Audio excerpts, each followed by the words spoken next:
Hello everyone, I hope you're doing good and staying safe. I welcome you all to this final day of the training program series on C++.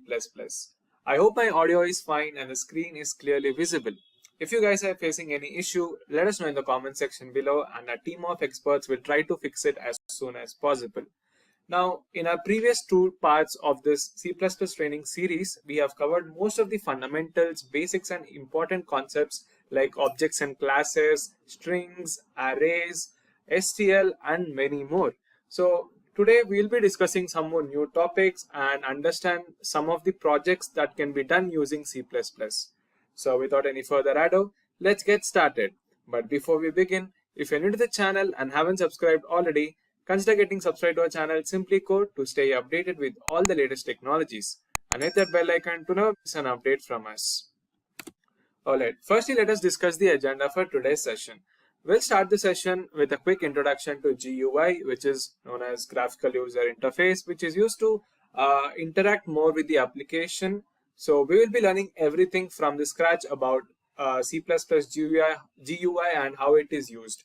And then we'll be discussing some of the projects that you can do using C++ using GUI. So we'll be covering some of the important projects such as hotel management system, registration and login form, supermarket billing system, and finally we'll see how to create a project on online airline ticket booking.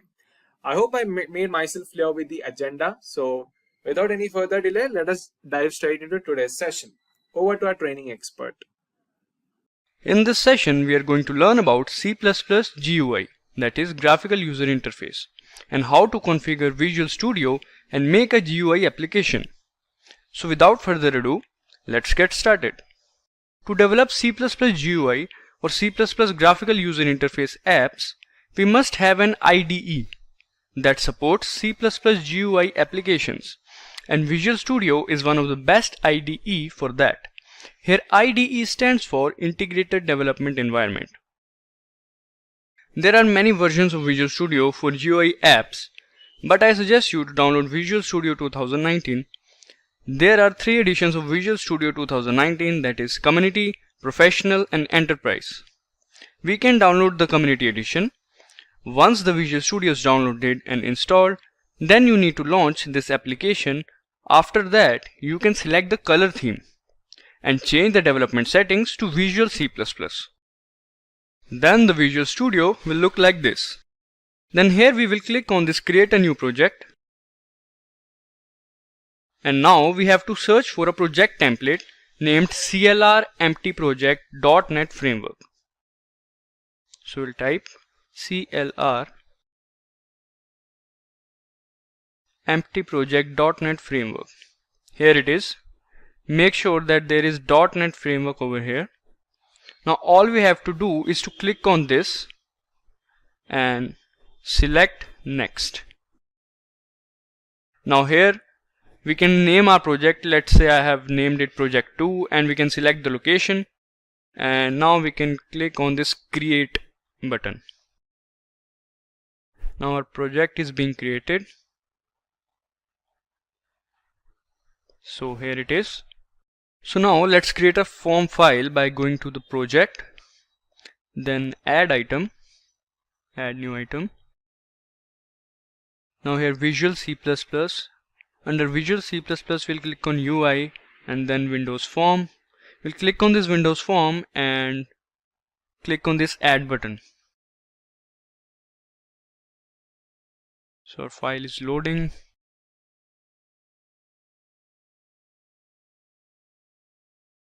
So it will show you this error, but you don't need to worry about this one. You can simply close it. Now we will go to project, then into properties. Then now we'll click on this linker, open this linker. Now we'll go to this system. Then inside this subsystem over here, we'll select Windows. Here it is. Now after doing this, then we go to advanced, and in advanced we can change this entry point to main. We'll write main main. This main is the starting function. Now we can press OK over here. Now you need to open this myform.cpp. Here it is, and you have to copy this code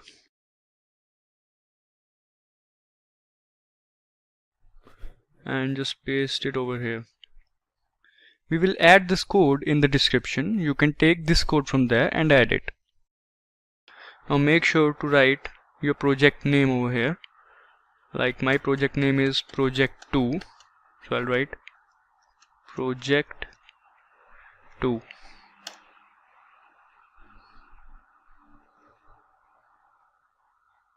Yes. So after doing this, we can save it by pressing Ctrl and S. And now we can go to myform.h. Here we can see there is no form, so we need to save it and close this Visual Studio once.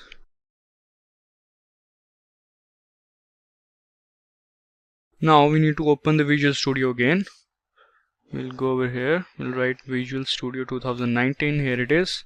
We'll click on this and this is launching. We can click on this project 2.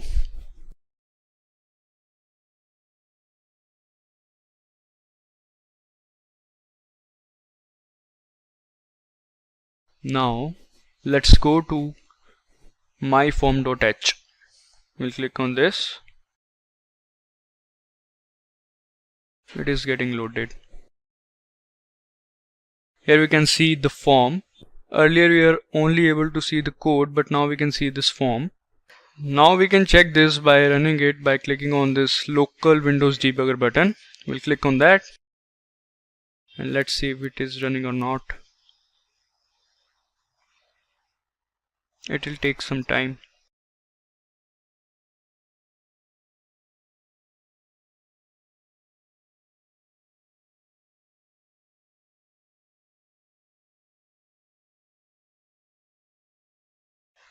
So here it is running properly. As you can see, this is my form and this is ready to use. So the debugging is going on. So if we have to close the debugging or stop the debugging, we can click on this cross button. So the debugging is closed now and we have verified that the form is running correctly. We can also add some buttons and labels to this form like this. We can click on this toolbox, then we can select this button and we can click this over here. So this is our button and we can select some more labels. Alright, we can click on this toolbox again and select another button like this over here, and now we can select a label, let's say, and click over here. And we can also adjust the size of these buttons like this, and like this we can adjust the size. And this is the label. We have to adjust its size by setting its format. We can do it by clicking on this label and going to properties. Over here we can see, as you have clicked on the label, so we can see the text, that is label 1. Here we can see text label 1. So it is this text which is written. We can change this one by clicking on this. We can select hello there. We can write like this and it will be shown over this side. Now we must click the label first, then only we can access the button or label. So now let's say this is the font, so we can click on this font and adjust this. Here it is. Let's say I have adjusted it to 18 size and made it bold. Now we can click this OK over this side. So here we can see hello there, it is bold now. Similarly we can do this for button as well. As we have clicked on this button, as you can see, now I can go to this properties. Now inside this properties there is text, that is button 1. We can see we can change this, like we can write click here and we can also adjust its font. Here it is. Let's say 12 and bold oblique. We click on this OK, and here it is. Click here. We can adjust it over there. And suppose if we want to delete some button or label or something like that, so we can click on this and right click on this side, and here we can see delete. We'll click on this delete and it will be deleted. There are more options in toolbox, like there is text box, list box, list view, picture box, checkbox, etc. We can select as per our choice, and we can adjust its layout or editing by going to the properties column. So now let's make a calculator program. So for that we have to create a calculator layout. So let's just delete all these. Delete this one, and we'll delete this one as well. Now we'll go to the toolbox and select a text box. We can search it over here. Text box. Here it is. We can click on that and put it over here. Here it is. We have to adjust its formatting. So we'll go to properties and we'll go to font. We click on this font. Now let's say adjust it to 22 and make it bold. Bold oblique. Yes. Now we'll click on this OK. And we have to create another one. So instead of doing this all, we can copy this one. And to copy this, we can go to this side and right click over here, and we can click on this copy, and then we can paste it. Here it is, because we have to enter two numbers, and for that we need to have two text boxes for a calculator. Alright, now in between we can mention the operation or operator whatsoever. For that we have to select the label, and we'll go to toolbox, and here it is, text box, but we have to select label. Alright, label. We'll click on this label and put it over here. Now we have to adjust it. Now here we will write, let's say its font would be 20 and it would be bold oblique. It will look nice. Then click on OK. Now we have to adjust what is written inside it. So we can go to text and click on this label 1. Now we can write operator, but it would be so long, so we can write OP, that means operator. Alright, it gives the idea about the operator. We have to adjust it a bit. Alright, here it is. And okay, now we have to create a buttons for addition, subtraction, multiplication. So we'll go to toolbox, and now we'll search for buttons.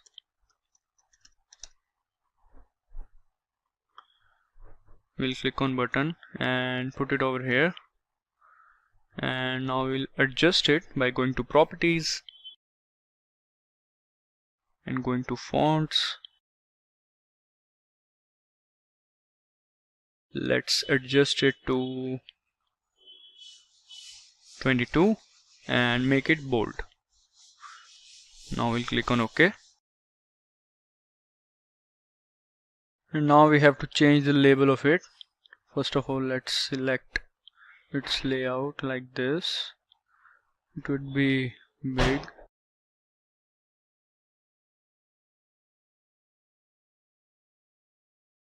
Now we'll go to properties and we'll go to text. and we'll make an addition sign over here, and now we'll click on this. So here we can see. So now we'll copy this button to create the next 3 buttons. So click on this copy and paste it.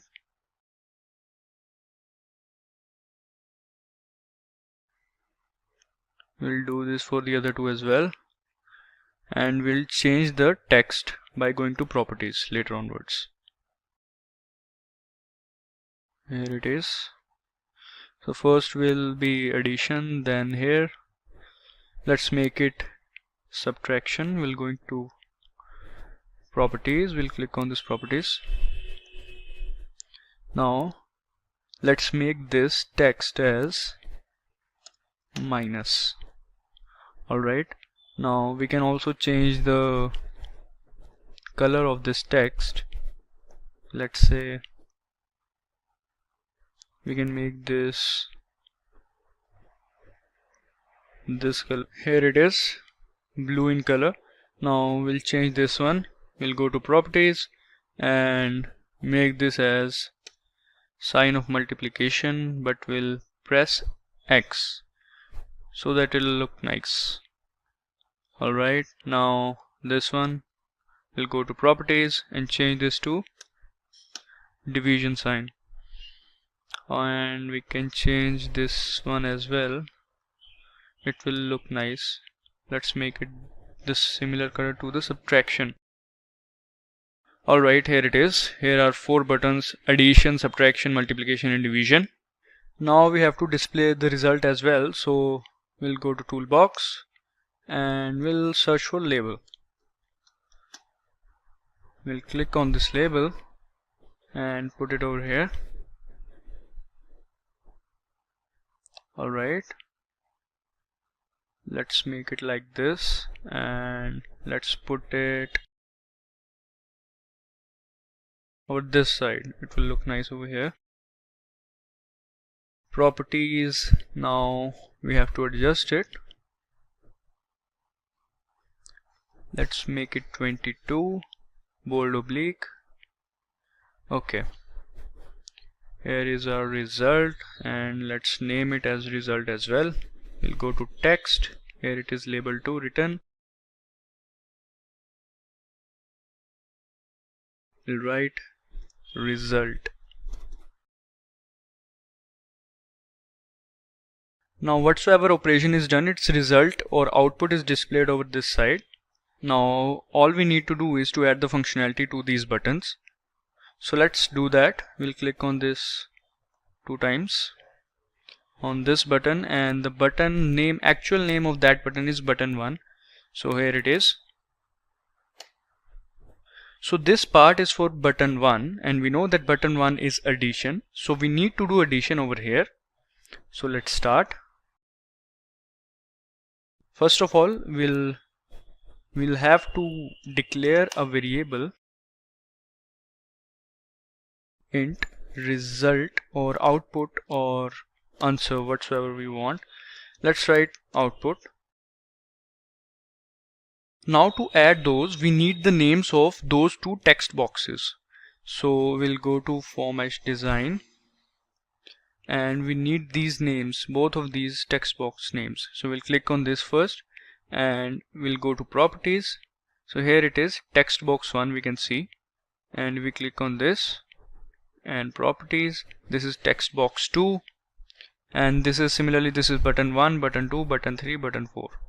We can check this by going to properties and by clicking them and going to properties. So this is text box 1 and this is text box 2. So now we know the names. Now all we have to do is to write text box where B is capital. We have to write the exact name. We can check it over here that this is text box. We can check the spelling.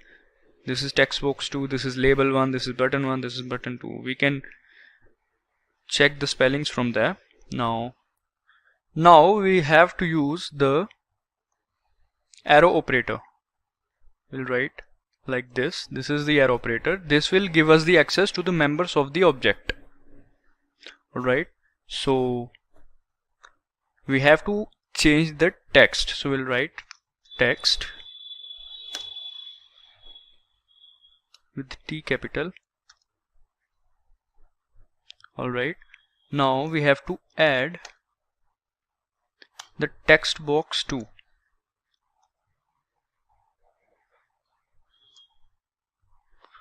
And we'll do it same. We'll write this arrow operator and text.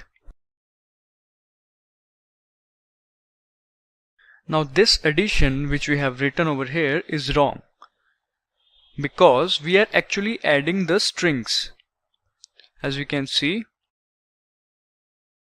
when we type any number over here, it is a string, and same goes for this part. So we have to convert it. First we will convert both of these text to integer, and then we will again convert the result into string, because we have to display it over here, and for that we need a string. So then again we have to convert it to the string, and let's do it. So what we gonna do is we'll write system, then this scope resolution operator, convert, again scope resolution inverter operator, to int 16. I must be capital, keep in mind, to int 16. Alright, now here we'll write text box with B capital, and then this arrow operator, and we'll write text. Alright, after that sign of addition, again we'll do the same, system scope resolution operator, convert scope resolution operator to int 16, and text box 2, here we have to write text box 2, arrow operator, text. Alright, here is the addition part. Now we have to display the result. Now to do that, first check the name of the result. Like this is the result. We'll click on this and go to properties. Its name is label2. So we have to make the changes into label2. We'll go to this format. Now we'll have to change the text, that is, we have to change the result that is written into the output.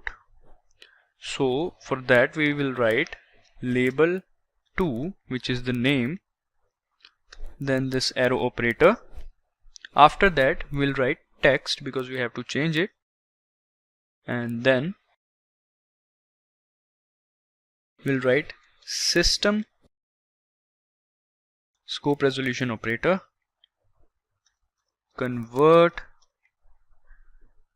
scope resolution operator to string, because we have to display the output into string, as I have already told you. Alright, now over here we have to write output, this output. Okay, so let's check if it is working or not. We'll go to local Windows debugger and click on this.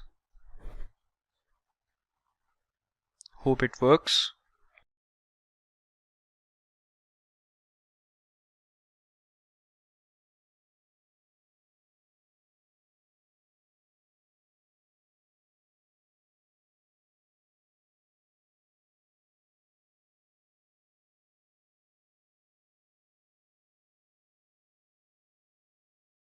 Here it is, my form.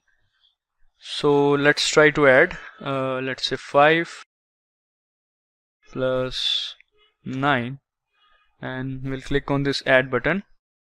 14, and we know that 5 plus 9 equal to 14, so it is working fine, we can see. And now we have to do this for all the buttons, that is subtraction, multiplication and division.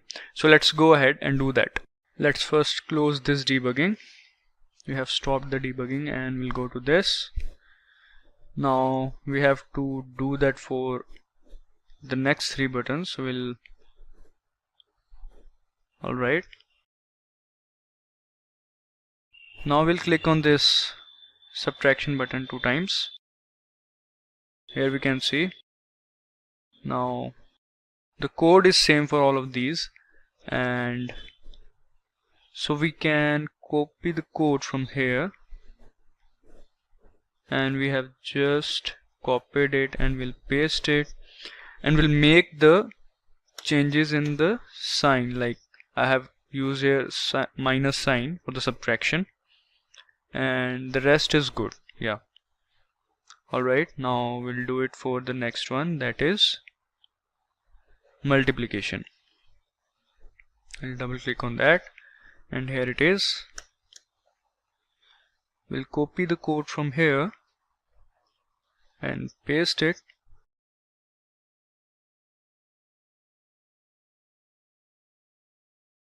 We'll change the sign, the subtraction, not the multiplication sign. This is the multiplication sign. And now the next one, that is division. Here we go. We'll again select, copy and paste. Let's change the sign of this as well.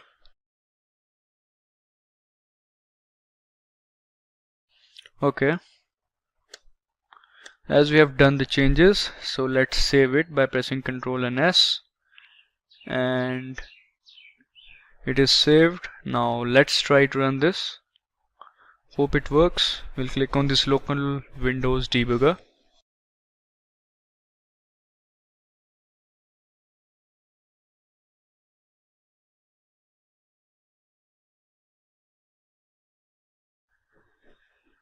It usually takes some time, and here it is. So let's try now. 5 plus 6, let's do this first of all, addition. 11. Now we'll do 20 minus 6, so we'll click on this minus, and 20 minus 6 equals to 14. That's right. And now we'll do 20 into 3, that is 60. We'll click on this multiply sign. 20 into 3, that is 60. It is right. Now let's say 15 and 3. Yeah, we'll click on divide, and this is 5. So all of our buttons is working fine. So this is how we can create a calculator in Visual Studio 2019. You can also create this calculator program in your PC. All you need to do is to download Visual Studio 2019 and install it, and you can follow the steps and you can create this calculator application. In this session, we'll make a project in C++. This project will be a hotel management project in which we will have the information of the items or rooms that we have in the hotel and what are the food items ordered by the customer. Also, we have the information that how many rooms are allotted to them. Also, this project will tell us about the sales and the remaining food stocks we have and the total collection of the day. We will make this project in 3 parts. Firstly, we will discuss the first part, in which we will declare some variables and then initialize them. After that, we will enter the quantities of items that we have in the hotel. Then we'll make a list of items or menu of items and rooms that we have in the hotel. So let's start. Now we'll switch to our code editor, that is dev C++.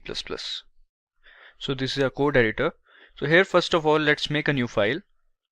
We'll click on file, and now we'll create a new file. So now let's start with the project. So first of all, inside the main function, we have to declare some variables. But before that, we will write the header files, that is hash include iostream, and then the namespace standard. Alright, so we have included the header files. Now we'll start with the main function. Inside the main function, we will declare the variable. So first variable that we'll declare would be quant, which stands for quantity. And the second variable would be choice. Now we will declare those variables that store the quantity of food items or rooms. So let's say the variable which will store the quantity of rooms would be q rooms, and we have to initialize it also. Alright, so similarly we have to do it with the food items as well. So let us suppose one of our food item is pasta, so we'll write q pasta, that is quantity pasta. We'll initialize it with 0. Similarly we'll do with the rest of the food items, that is burger,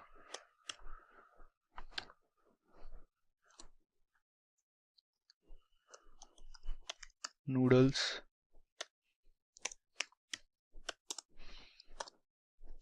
and shake,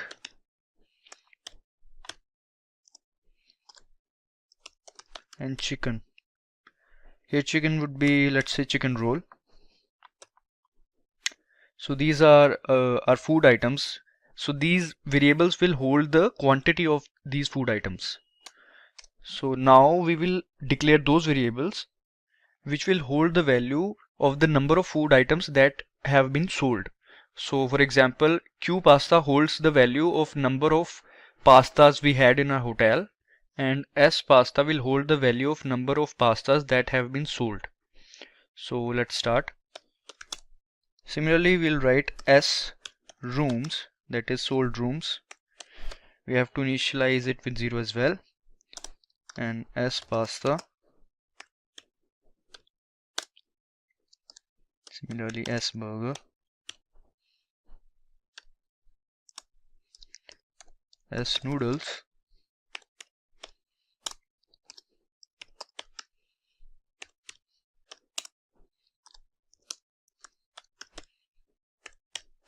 S chicken. Alright, now we will create some more variables that will store the price of the total price of each of these food items or rooms. So let's do that. Let's say int total underscore rooms. This is the variable name. It will store the total price of the rooms. We'll initialize it with 0. Similarly, total pasta equals 0. Total burger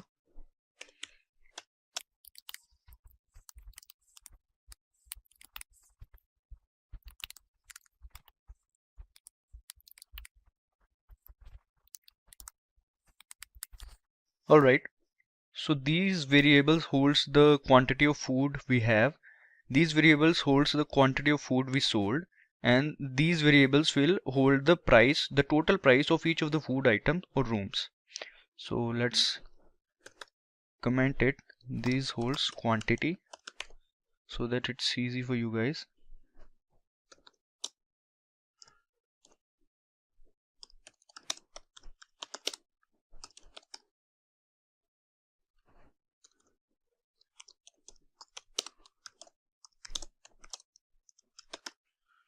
Alright, so here we have declared these variables.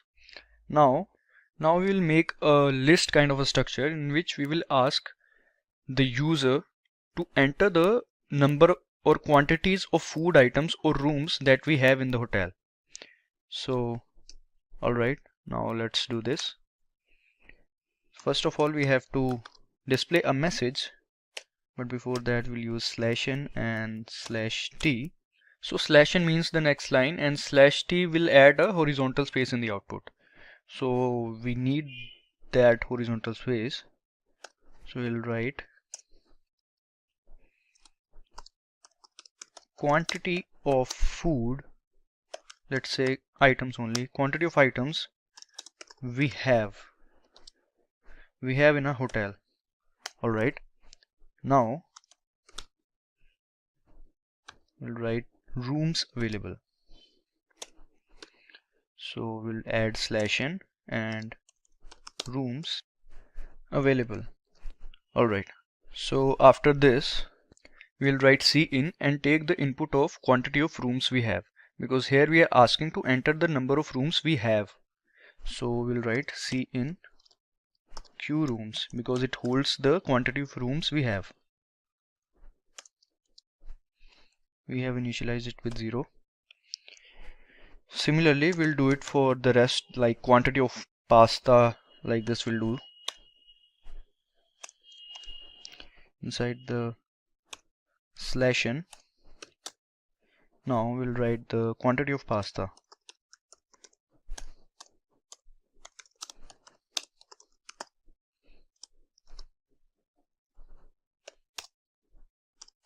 Cin q pasta. Alright. Now similarly, let's copy paste and save some time.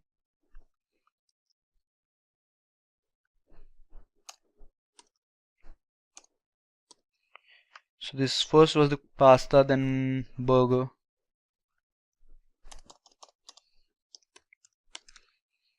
and Q burger. Then there was noodles,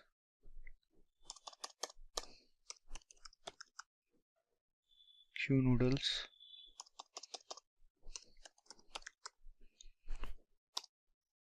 Similarly, we'll do it for shake.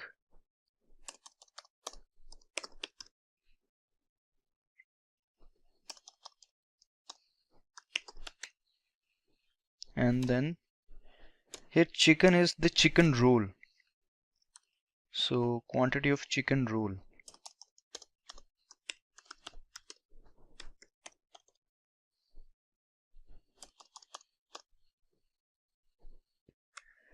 Q chicken. Alright. So one by one, Q room, the quantity of rooms we have to add, Q pasta, the quantity of pasta we have to add, then quantity of burger we have. Alright, now we have to create a menu to select the pasta, burger, room, all the items. We have to create a menu like that. And for that, let's do this. We'll write cout. Again, we'll use /n, then again /t because we want some horizontal space in that.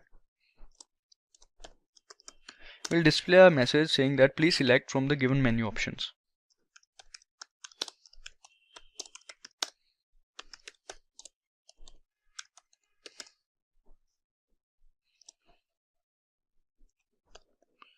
Alright, so it's a message for the users or the customers, I would say. Now again we'll use /n because I want to add some new lines. So I'll use 2 /n. Now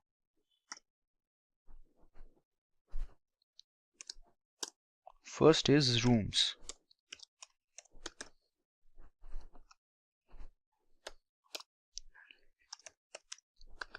Secondly, we'll use only 1 /n, and here we are creating the menu to select the food items or rooms.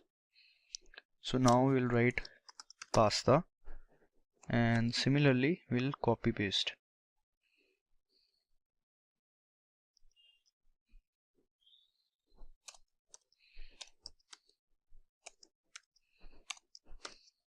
So pasta, then there was burger, then noodles, then there was shake,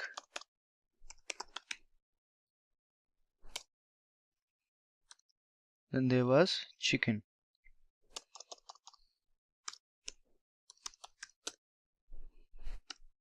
Chicken roll.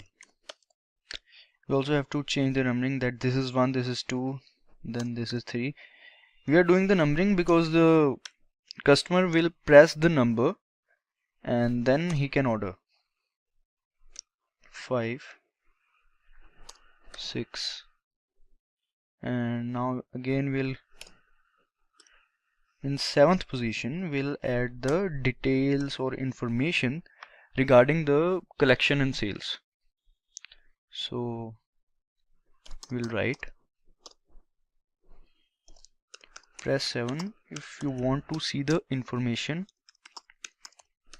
regarding sales and collection. This option would be used by the owner of the hotel to check the total collection for the day. Alright, now again the 8th number is for if we want to exit. Yeah, so this is done. Now after that we'll display a message saying that please enter your choice. So we'll use /n and write please enter your choice.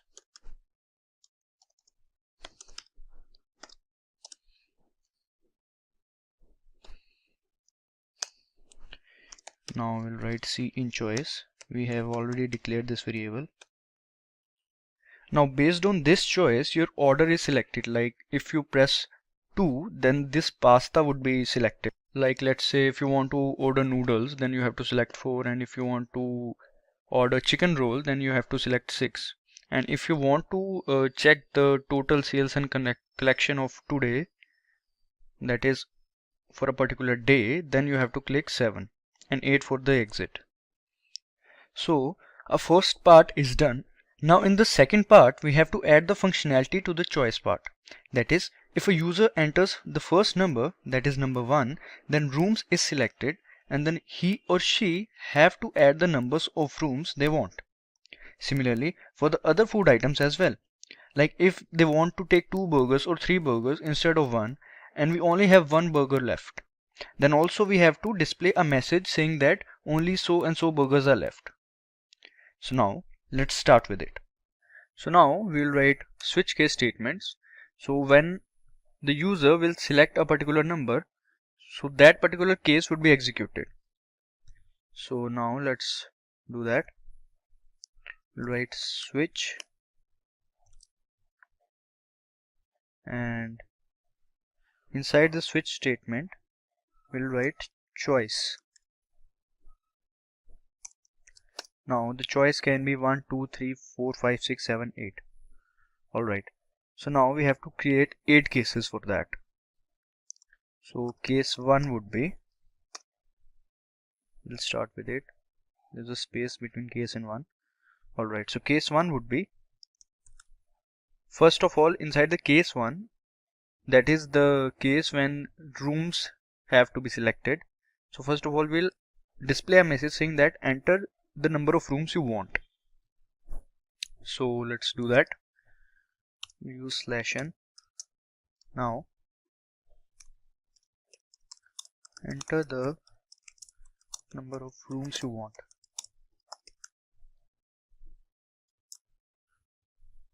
Alright. Now after that, the user will enter the number of rooms, that is the quantity of rooms. So now we'll take the quantity in the quantity variable, that is quant variable. So the user will enter the number of rooms, that is the quantity of rooms he or she wants. Now we'll use a if statement, an if statement. Inside this if statement, we'll check, do we actually have that many rooms in our hotel, or do we actually have that many pastas or burgers in our hotel right now? So for that we have to write down a condition, that is q rooms minus s rooms is greater than equal to quant. That is, q rooms is the quantity of rooms that we have, and s rooms the number of rooms that we have sold. So if we minus both of these, that is, if we subtract the quantity of room we have minus the rooms we have sold, we'll get the remaining rooms. Now if the remaining rooms is greater than equal to the quantity of rooms that have been ordered by the customer, then we can give the room to them. Otherwise we have to display a message saying that we don't have that many rooms or something like that. So let's do that. So we'll write S rooms, that is the rooms that we have sold. So initially its value is 0. So we have to add the values of quantity that have been entered by the user. So we'll add the quant variable, that is if the user have entered 2 rooms he or she wants, then we'll add those 2 values to this sold rooms. Alright, after adding the quantity to the sold rooms, now we will do the total price of the room or rooms, and for that we have the variable total room. So we'll add this into the price of a one room to this total room. So we are simply adding total room plus quant into the price of a single room, that is, let's say 1200 is the price of a single room. If a person orders 2 rooms, then it would be like quant, that is 2 into 1200, 2400 will be added to this total room. This total room is the total price of a room. Alright, now we also have to display a message saying that these many rooms have been allotted to you. So for that, let's display a message. First of all, we'll use /n like 2 times. Now we'll add some horizontal space as well.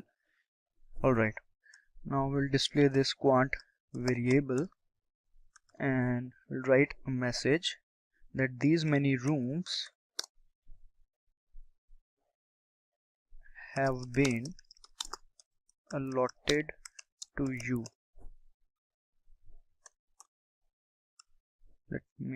Let's make it room or rooms.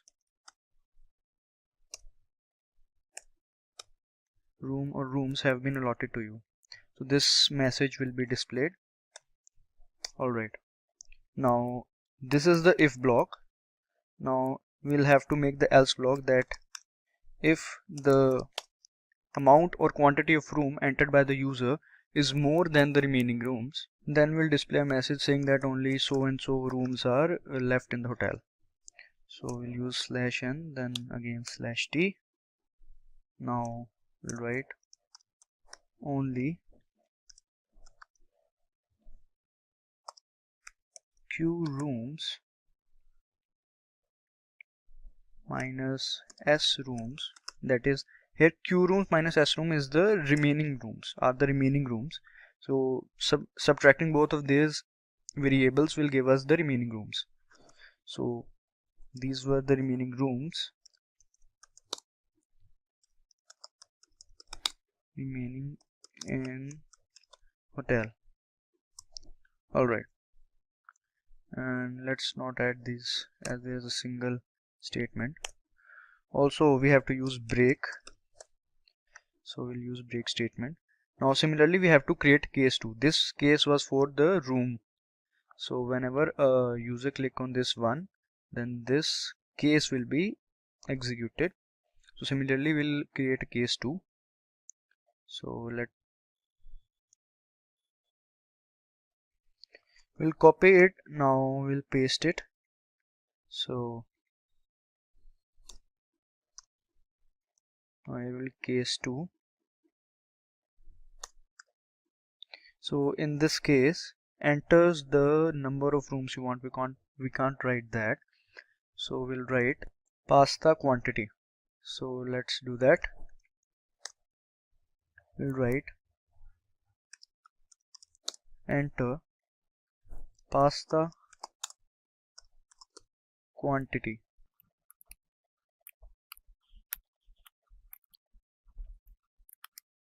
Alright, so in this case the cin would be same, that is quantity variable we have. So now in this case the different thing would be the q rooms. Instead of q rooms we'll use the q pasta, that is the quantity of pasta, minus sold pastas. It must be greater than quantity of pasta we have. Then only if block will execute, otherwise similarly as that of this block will display a message. So now the s rooms, instead of s rooms here we'll use s pasta, which is initially 0. So we'll add the quantity of pasta to this variable, that is we'll add the quantity of pasta that is ordered by the customer to this variable. Now total pasta, that is the total price of the pasta. So the number of pastas ordered by the customer into the price of a single pasta. Let's say the price of a single pasta is around 250. So quantity into 250. Now rooms, instead of rooms, let's do here pasta is the order. So quant will display the quantity. So it will display, like if you have ordered 2 pastas, it will display 2 pasta is the order. And q rooms, here we have to display the remaining. So we'll do the q pasta minus s pasta. And here we'll do is pasta remaining in hotel or stock. Pasta remaining in hotel. So it will display the remaining pasta remained in the hotel now. So else everything is fine. Now similarly we'll do for the next. We'll copy it, it will save some time, and paste it. Now this is case 3. The case 3 is of burger. So here we'll write burger, quantity of burger minus sold burgers. Similarly s burger. Now the total price of burger.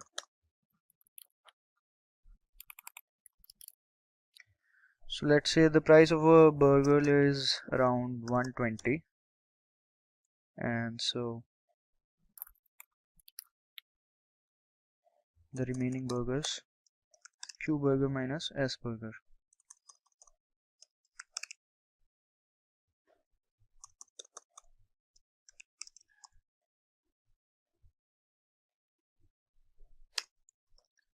The fourth case now, that is the noodles case. So enter noodles quantity.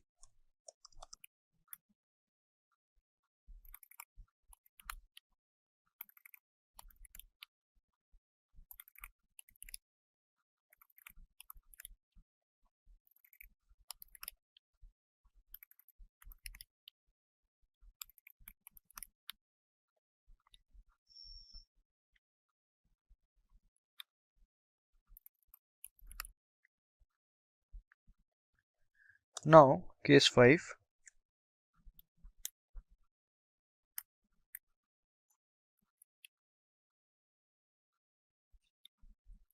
Now case 5 is of shakes. So we'll write enter shakes quantity.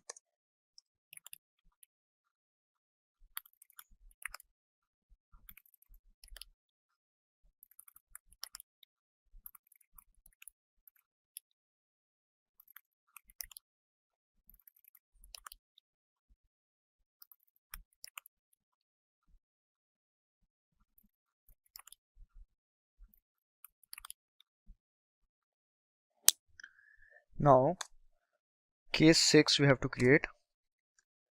In the case 6 there was chicken roll. So let's do that.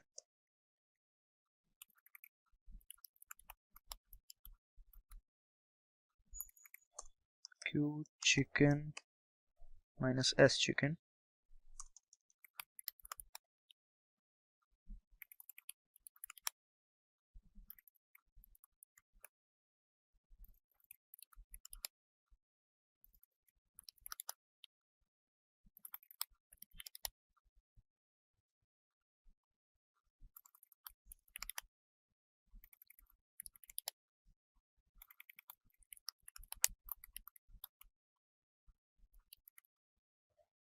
Also we have to change the price of each meal, like chicken roll would be of around 150, and this shake would be 120, noodles 140, let's say. Burger is okay, then pasta is also okay. So we have created 6 cases as of now. So our second part of the program is done. Now we'll start with the third part of the program. So the third part will contain the case 7, case 8 and the default case. That is, if the user enters any other number which is not in the list, that will come under default case. In case 7, we have to display the information of sales and collection. That is, how many money we have collected for the day and the remaining food items, etc. So now let's start with the case 7. So when the user will enter 7, that is case 7, then he want to see the details of the information of sales and collection. So we'll display a message saying that details of sales and collection. Alright, so after this message, let's add /n /t/t. Alright, so after this message, we have to display the number of rooms we had, the number of rooms we gave for rent, and then the remaining rooms, that is minus the quantity of rooms minus the sold rooms, then the total rooms collection for the day. So similarly we'll do for all the meals like pasta, burger, noodles, etc. So let's do it. So we'll start display. First of all, we'll add /n. Now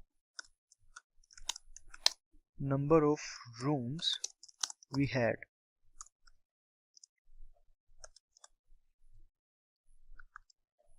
We'll display q rooms, that is the quantity of rooms we had.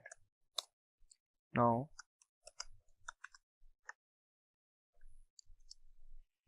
similarly, number of rooms we gave for rent. Alright, so we'll write s rooms.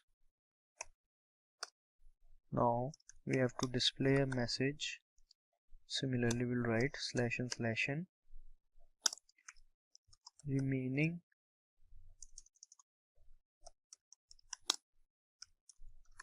rooms. So for that we have to simply subtract q rooms with s rooms, that will give us the remaining rooms.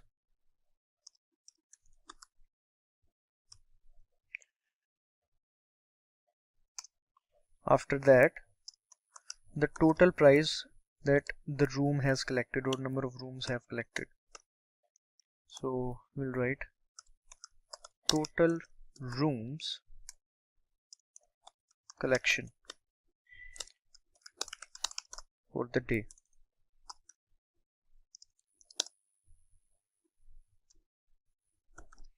Now it is stored at total rooms. This variable is storing the total types of rooms.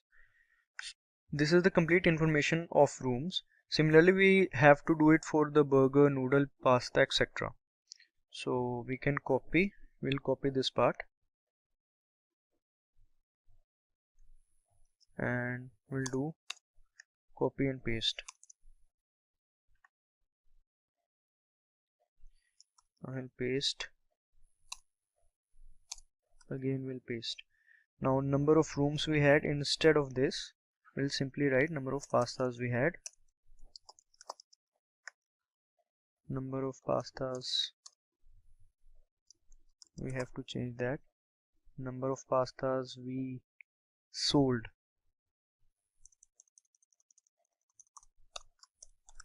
Yeah, that would be right. Now remaining pastas. There are few minor changes that we have to do. Total pasta collection.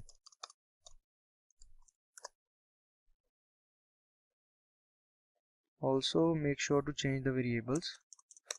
Total pasta, then q pasta,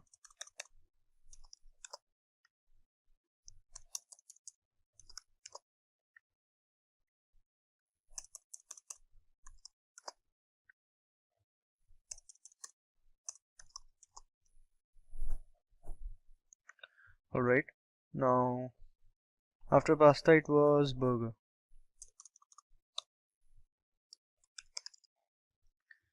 Burgers we have number of burgers we sold.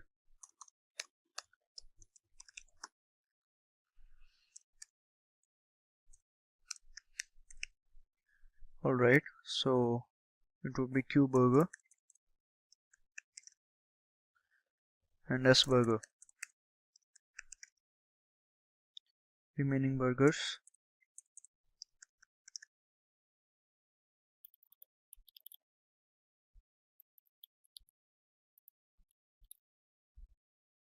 Total burger collection for the day.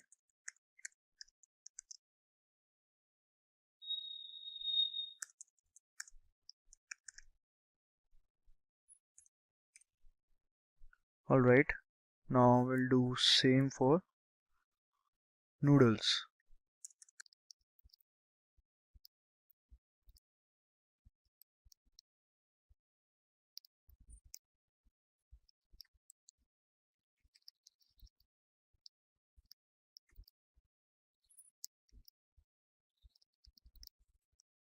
Alright, now shakes. Number of shakes we had.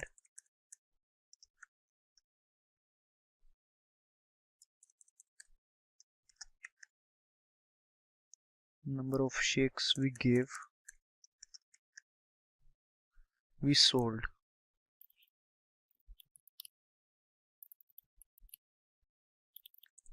Remaining shakes.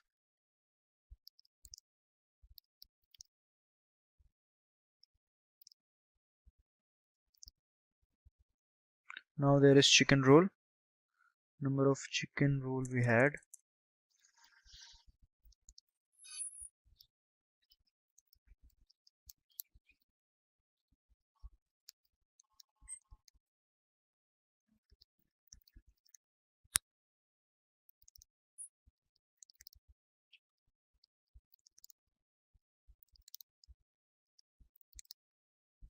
Alright, now the case 8. The case 8 we have used for, this was the case 7, and the case 8 we have used for exit, as you can see here. This is the exit case, and for that we'll simply use the exit statement. The exit statement is used to terminate the program, to shift the control out of the program or exit the program. So here we'll use that. So case 8 would be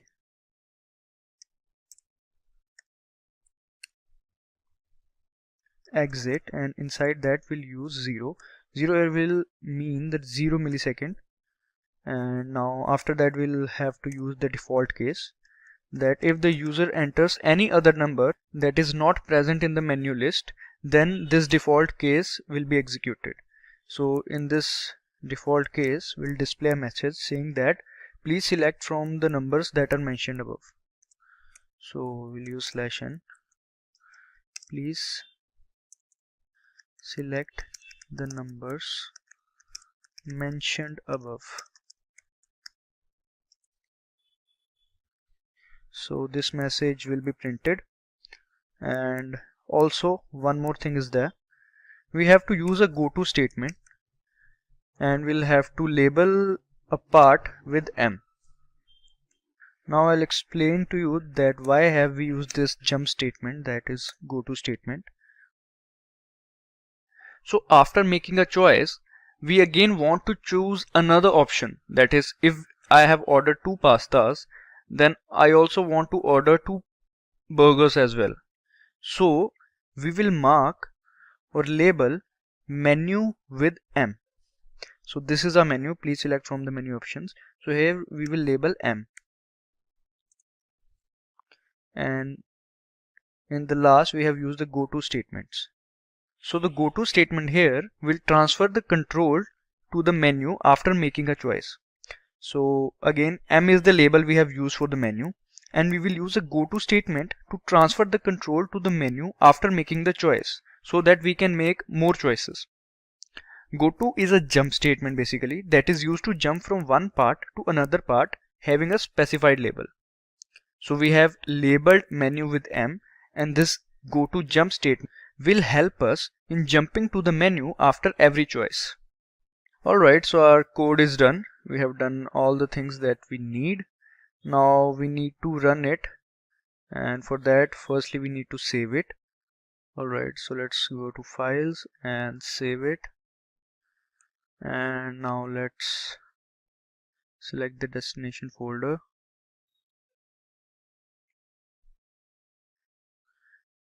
Let's name it as management.cpp.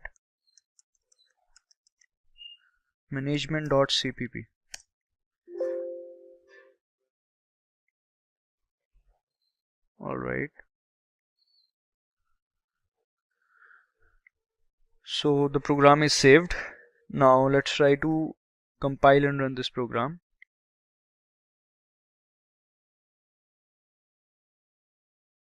So there are some errors I can see. Okay, so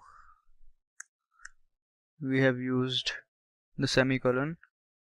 Now this will take care of many errors. Now let's try to again compile and run. Let's check QNoodles. Alright, I think QNoodles.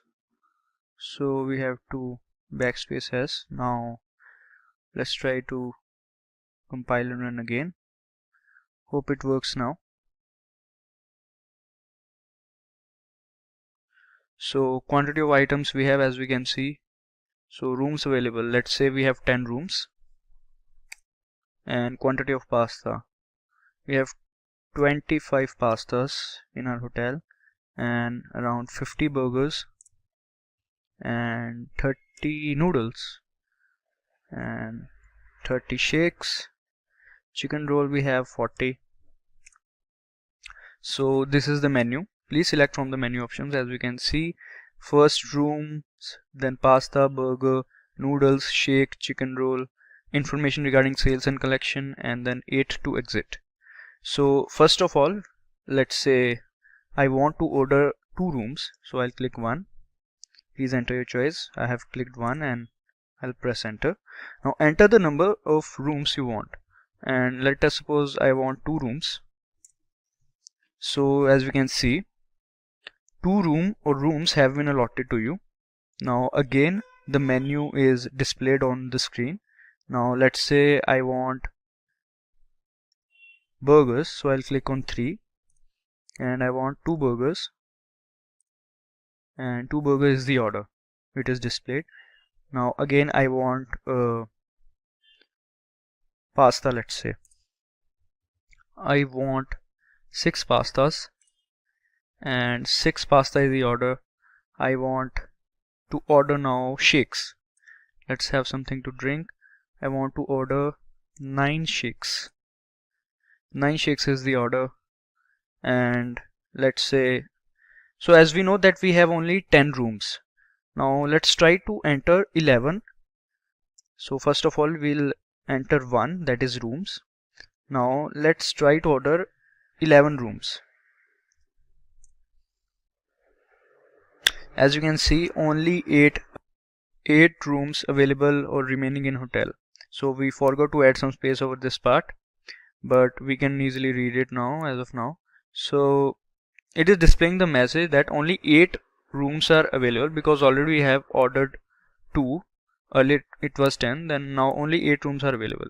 So this is showing that if we order more than the quantity, then it will display this message. Now let's say I want to check the information regarding sales and collection of today's rooms and as well as meals. So I'll simply click on 7. Now as we can see, it will simply display all the sales and collection of rooms and meals. As you can see, number of rooms we had 10, number of rooms we gave for rent 2, remaining rooms are 8. So total rooms collection for the day is 2400, as one room is of 1200. So similarly, number of pastas we had 25, number of pastas we sold 6, remaining pastas we had 19. So the total pasta collection is 1500. So and so the burger, and then noodles, and then shakes and chicken roll. So this is the total chicken roll collection for the day. that is we haven't ordered a single chicken roll. Also, we can do one more thing. We can simply display the total result of all the collections of rooms and meals. So let's do that. So to display the total collection of the day, all we need to do is to add all the totals of pastas, burgers and rooms. So for that we have to go to case 7.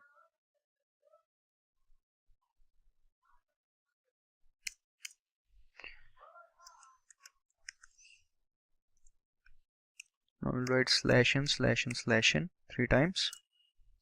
So here we'll write total collection for the day.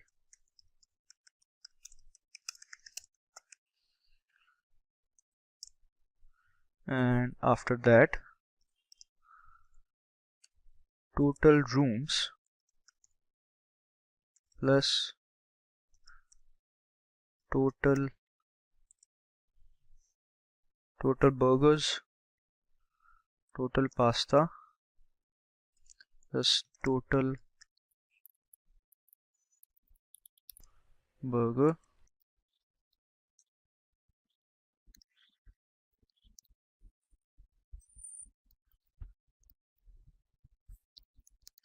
total chicken. Alright, after this we will use the break statement. Now let's run the program.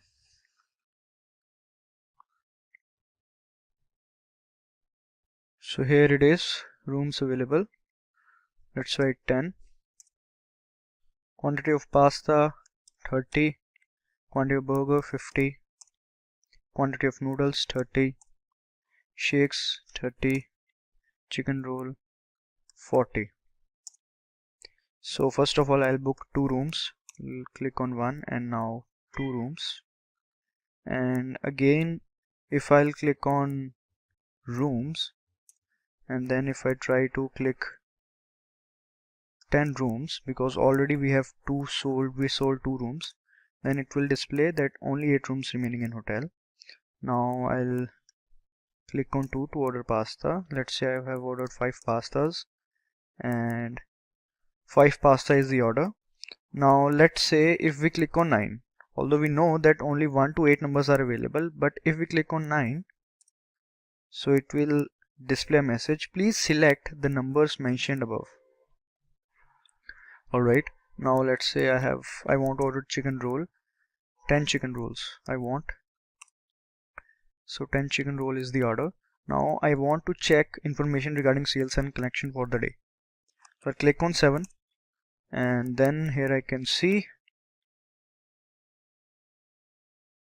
number of rooms we had, number of rooms we gave for rent, remaining rooms and total collection for the day. Similarly for the pasta, similarly for the burger, similarly for noodles, shakes and chicken roll as well. And this is the total collection for the day, 5150. Exit. And if we click on it, we can exit. So as we can see, this is our hotel management project and this is how it's done. The code is a bit long, but it's worth it. You can also try this project on your own. In this tutorial, we will make a project in C++. This project will be a login and registration system in C++, in which a user can register, log in, and also if he or she forgets the password, then also it can be recovered. We will make this project using the fundamentals of C++ like switch case statements and file handling operations, etc. But before that, if you are new to our channel, then consider getting subscribed to our YouTube channel as we have daily updates on multiple technologies. So let's go ahead and understand this C++ project of login and registration system. In this project, first of all, we will make a menu page in which there are options like login, registration, forgot password and exit. Then we'll ask the user to select any one among those options. Once the user has selected a particular option, then we have to continue with the functionality of that. So now let's switch to our code editor and do its practical implementation. So this is our dev C++ code editor, and now let's create a new file. Now first of all, we will include the header files. The hash include iostream,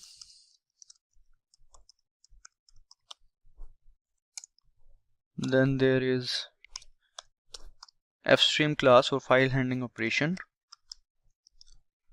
hash include fstream, then there is string.h for string,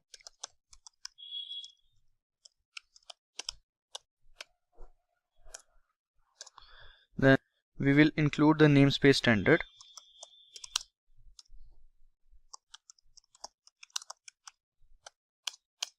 Now we will do the forward declaration for three functions, that is login function, registration function and forward function. And after that, inside the main function, we will make the menu for the login page. So let's start. First of all, we are doing the forward declaration. This is the login function.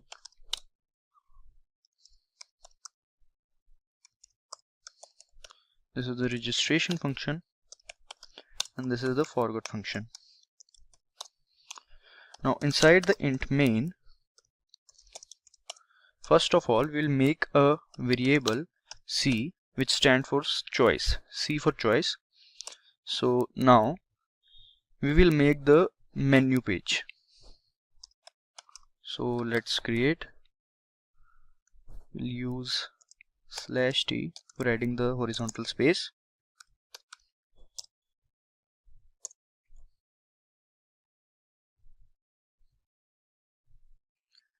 Now in the end we will use /n.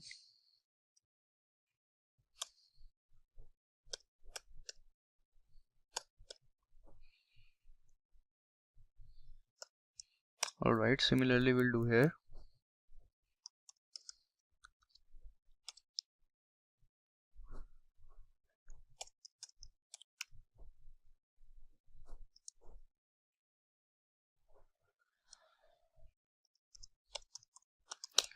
Welcome to the login page.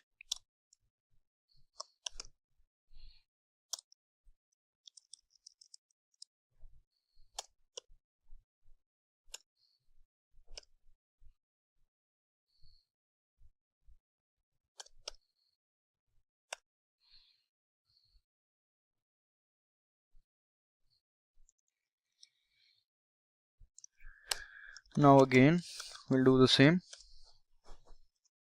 /t/t/t, and now underscores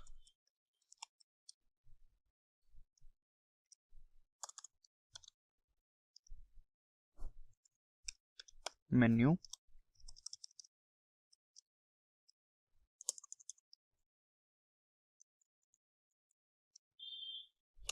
/n/n.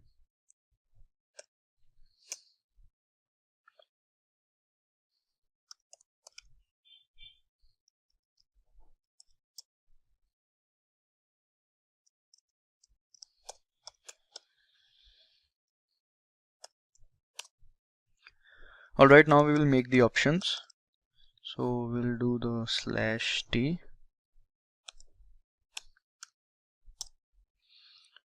Now after /t we'll add vertical bar,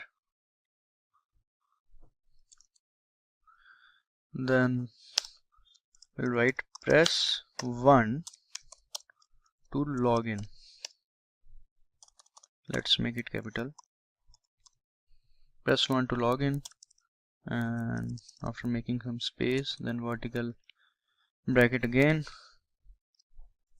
then end L. Similarly, we'll copy it and do for option 2. Press 2 to register.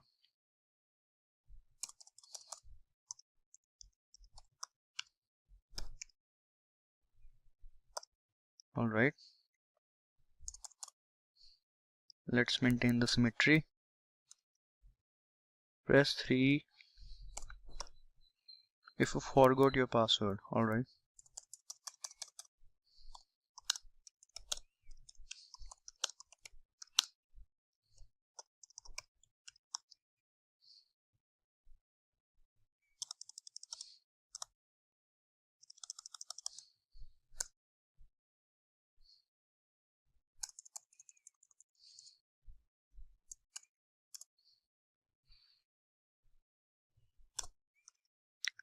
Press 4 to exit.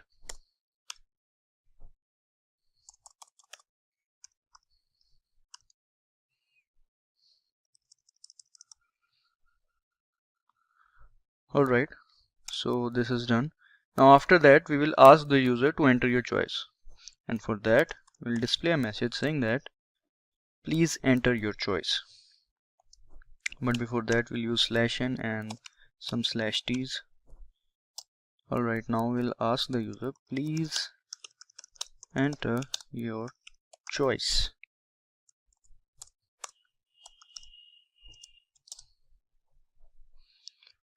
Alright, now we'll take the input of the choice, that is C, that we have already declared.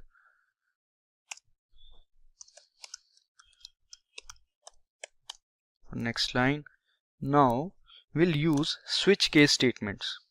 For example, if the user selects 2 to register first of all, then inside the switch case statement, in case 2, we will call the registration function. And if the user enters 1, then we will call the login function. So let's do that. Let's create a switch statement and see, that is choice. Now inside the switch statement, first of all we'll create a case 1. Inside this case there would be login. We are calling this login function, and then there is break statement. Alright, similarly now we will create case 2.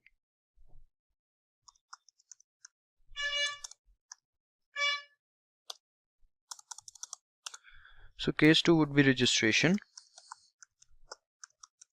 Here we are calling the registration function, and then there is break statement.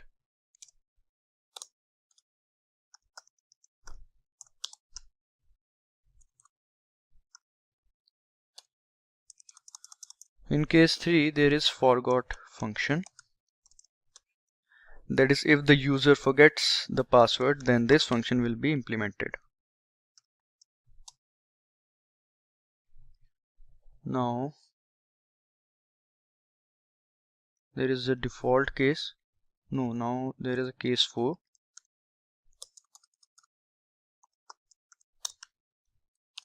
In case 4 there would be a message saying that thank you, because case 4 would be exit.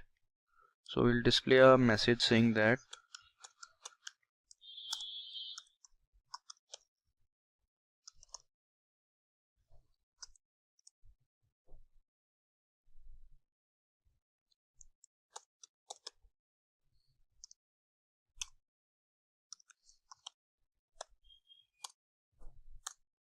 now we'll also have to make the default case.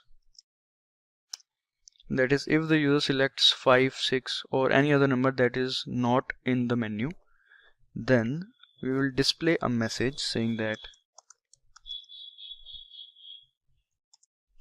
please select from the options given above. So before that we'll add the /t. Please select from the options given above. After that we'll use /n and endl.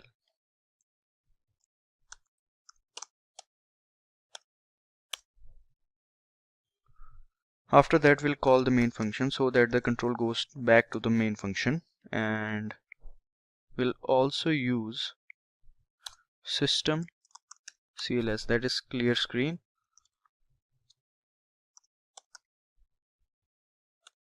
It means every time the code is processed, it will clear up the screen. Now all we need to do is to create the login function. So we'll write void login,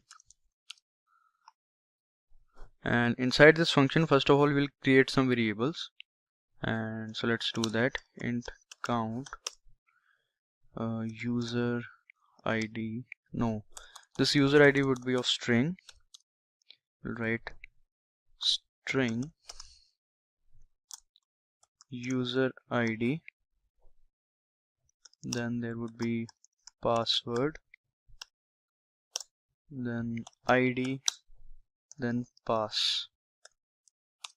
Alright, so these are the variables that we have created. Now again we'll use the system CLS, that is clear screen.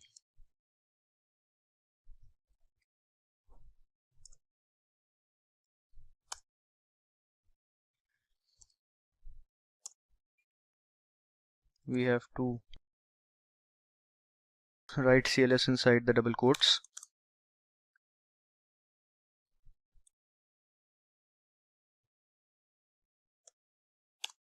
Alright, now we will display a message that please enter the username and password.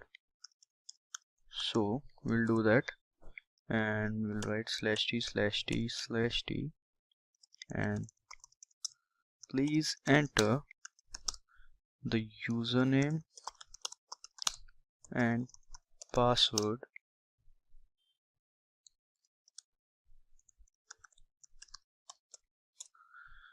Alright, now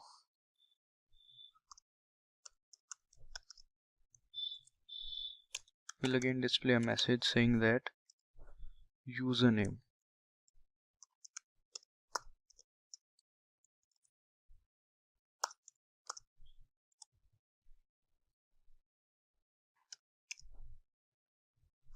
Now we'll take the input.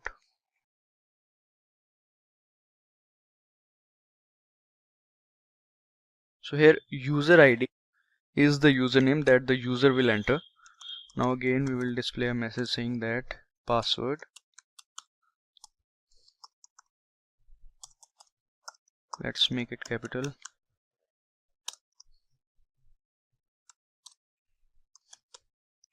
Again we'll take the input.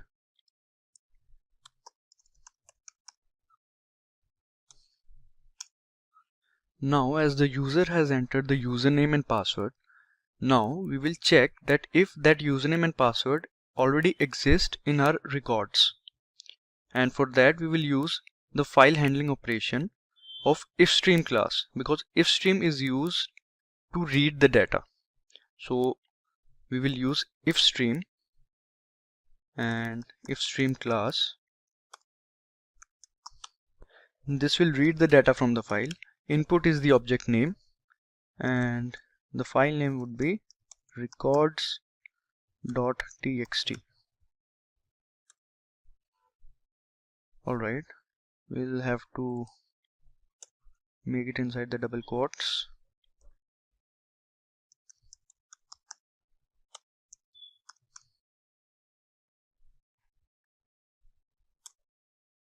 Alright, so now this if stream will check inside the file that if that login password exists or not, and to check that we will have to use the while loop. Inside the while loop we'll write input, that is the object name, then there would be ID,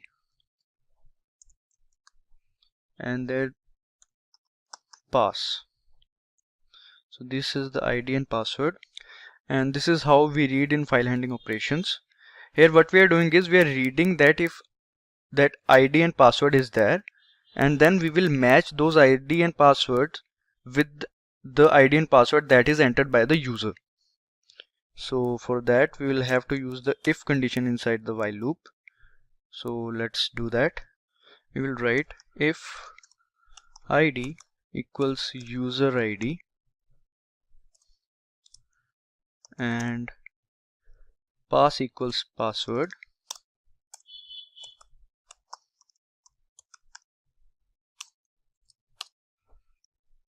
then count would be 1, and then we will use system CLS to clear the screen. Here we have assigned 1 to count because in the next part we will use an if condition, that if the count is 1, then we will display a message saying that your login is successful, that is the password or username entered by the user matches with the record, that is the user has already registered. So now before that we have to close this file, so let's do that. To close this file we will use the object name, that is input.close. This is how we can close the file. Alright, now we'll use the if condition, and inside this if condition, as I've said, if count equals 1,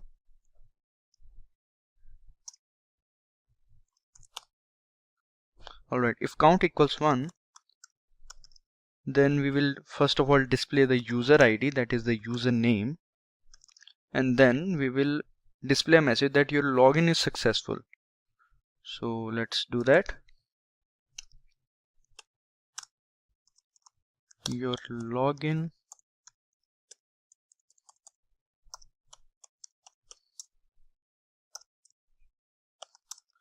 is successful.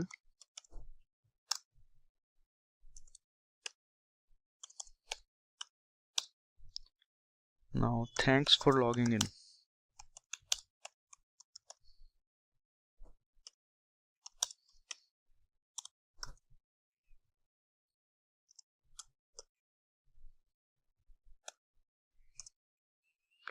Now again we will shift the control to the main, because there is the main menu, and now inside the else block we will display a message, that is if the user and password is not found inside the file, then it means that the user is not registered, so he can't log in, he has to register first.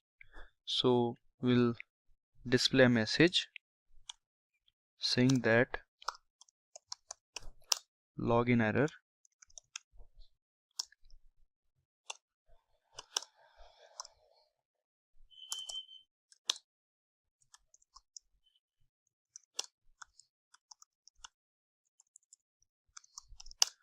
Please check your username.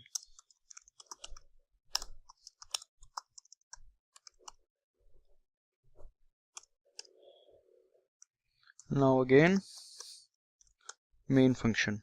Now we have to create another function, that is the registration function, that is if the user press 2, then this registration function would be called. So let's create this function, void registration.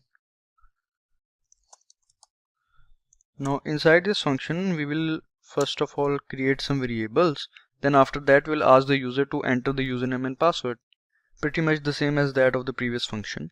So first of all, string r for registration user ID, r user ID, then r password, then r ID and r pass.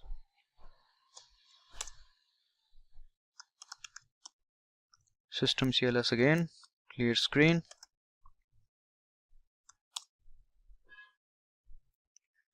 Alright, now we will display a message saying that enter the username.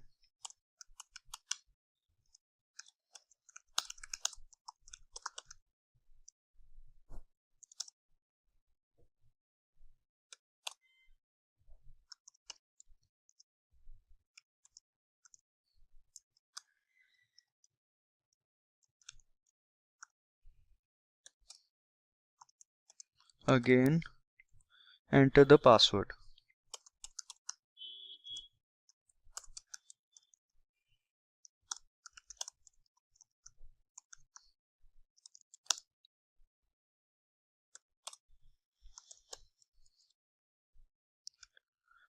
R password.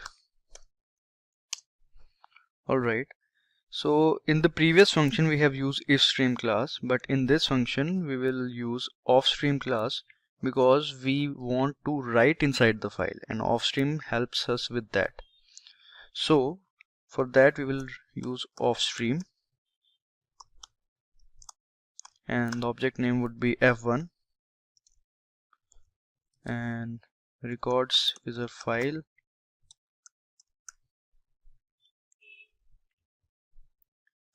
and we will use the app mode. This iOS means the input output stream, and app will open the file and append the output in the end. So this is our app mode. There are different modes, so here we are using this app mode. So after this we'll put the semicolon in the end. Now we have to write inside the file, so we'll do the f1, and this is how we write inside the file. F1 here is the object name, and our user ID is the username, and after that we'll add some space, and then our password, that is the password. We want some space between the username and password, that is why we have used the single quotes, and this is how we write inside the file. And after that we'll again use the systemcls, that is the clear screen. Alright, now we'll display a message that registration is successful, as we have already written inside the file. So now we can display this message saying that registration is successful.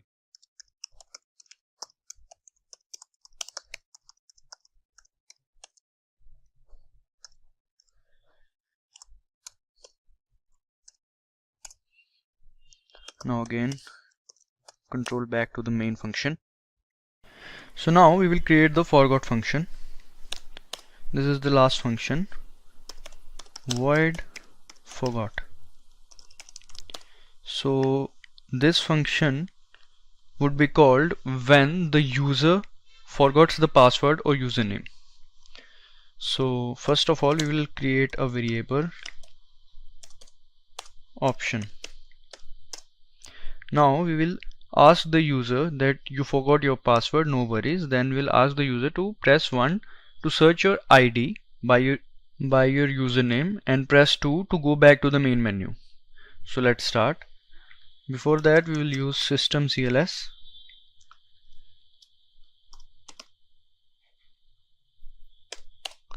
Alright, now we'll display the message saying that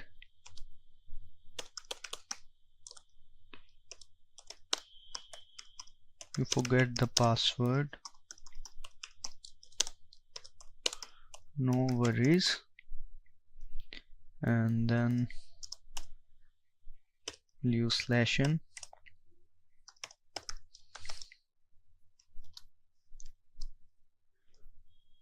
Now press 1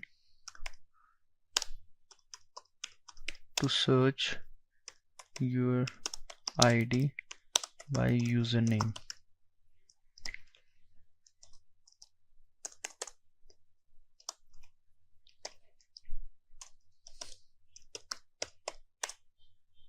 Alright, now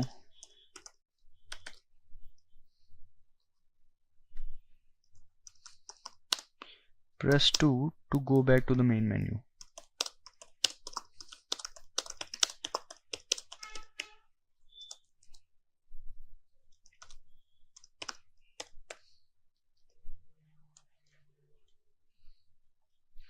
Alright, now after that we'll use /t.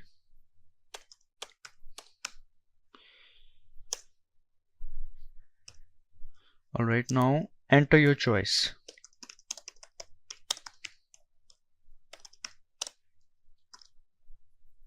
Now we'll take the input cin option.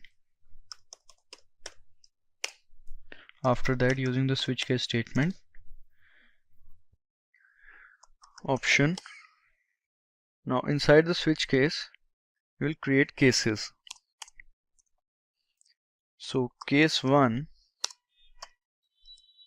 that is when the user selects option 1, then int, we'll use bracket over here because there would be multiple lines.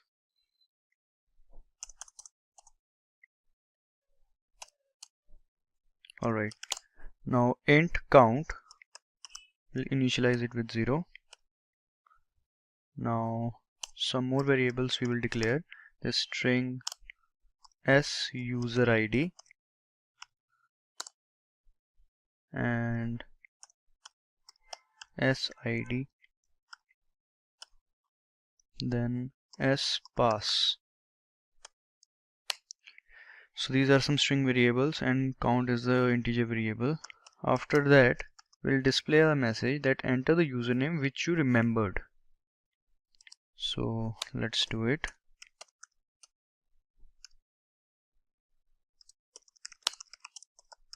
Enter the username you remembered. Alright, now we will take the input from the user as user ID. So once the user entered the username, then we will check that if that username exists in the file using the ifstream object. As we know, ifstream is used when we want to read from the file or check from the file. So we'll create the ifstream class and the object name would be f2 and records.txt is the file.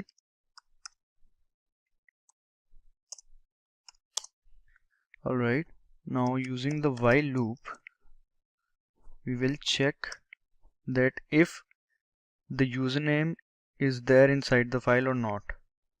So sid and spass.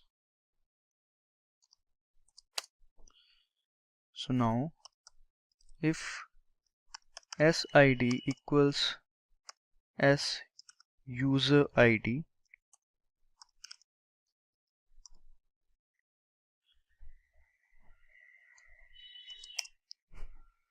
then count equals 1. So we will assign 1 to count and after that we will close the file, that is f2 dot close. So here what we are doing is we are checking inside the file using the ifstream object that if that id or password is there, and if that id is there then we'll assign 1 to the count as initially it was 0, and then again we'll do the same as that we have in the as we have done in the previous function, that if count equals to 1 then we will print a message that your count is found. So let's do that. So as we have closed the file, now after that we'll use an if statement with a condition that if count equals 1, then we will print a message saying that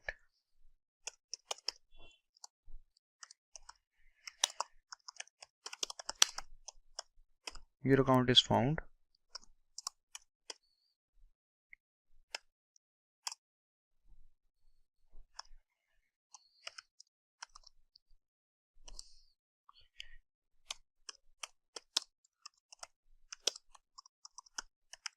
Your password is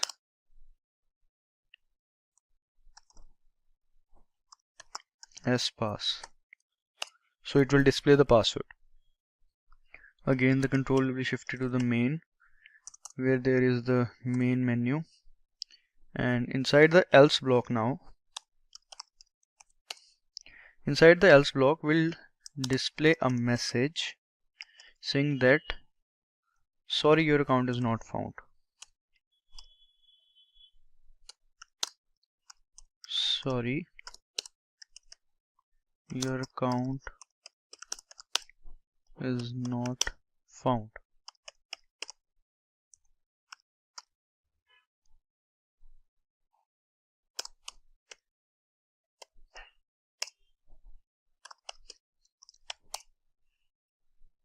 So as the case 1 ends, we will use the break statement. Now we will create case 2.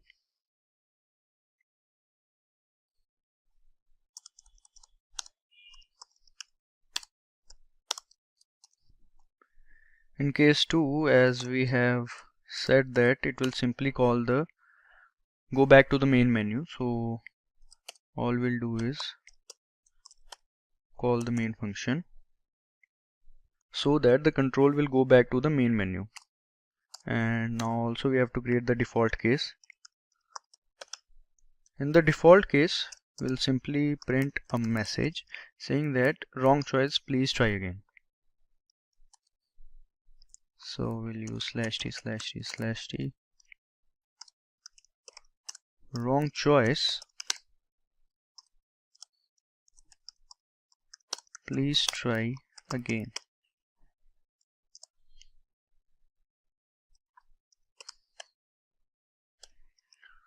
After that, we'll call the forgot function so that the user can try again with the correct option. Alright, so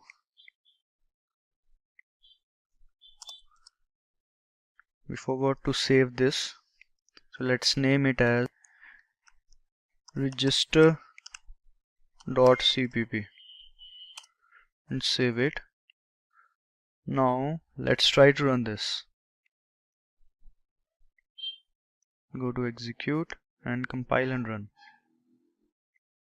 There is some error.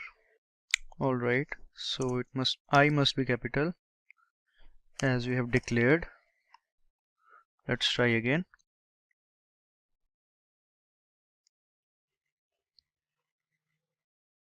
So as you can see, welcome to login page. This is the menu, and this is press 1 to login, press 2 to register, press 3 if you forgot your password, press 4 to exit. So now we will enter our choice. First of all, we need to register. So we'll write 2 and our username as sam@email. This is our username, and now our password. sam123 is our password. So as we can see, the message registration is successful. Now after that, we will log in. As we have registered, now we'll try to log in. sam@email is our username, and sam123 are our password. So as you can see, your login is successful. Thanks for logging in. Now let's say I forgot my password. So I'll press 3, as if you forgot your password, you have to press 3. So there's a message, you forgot the password. No worries, please press 1 to search your ID by your username. So I'll press 1. Now I'll write my username, the last username I remembered, sam@email. So your account is found. Your password is this, as you can see. So let's say again, if I forgot the password and by chance I write sammy@email, then sorry, your account is not found is displayed, as sam@email is the registered customer and not sammy@email. So it will display this message that sorry, your account is not found.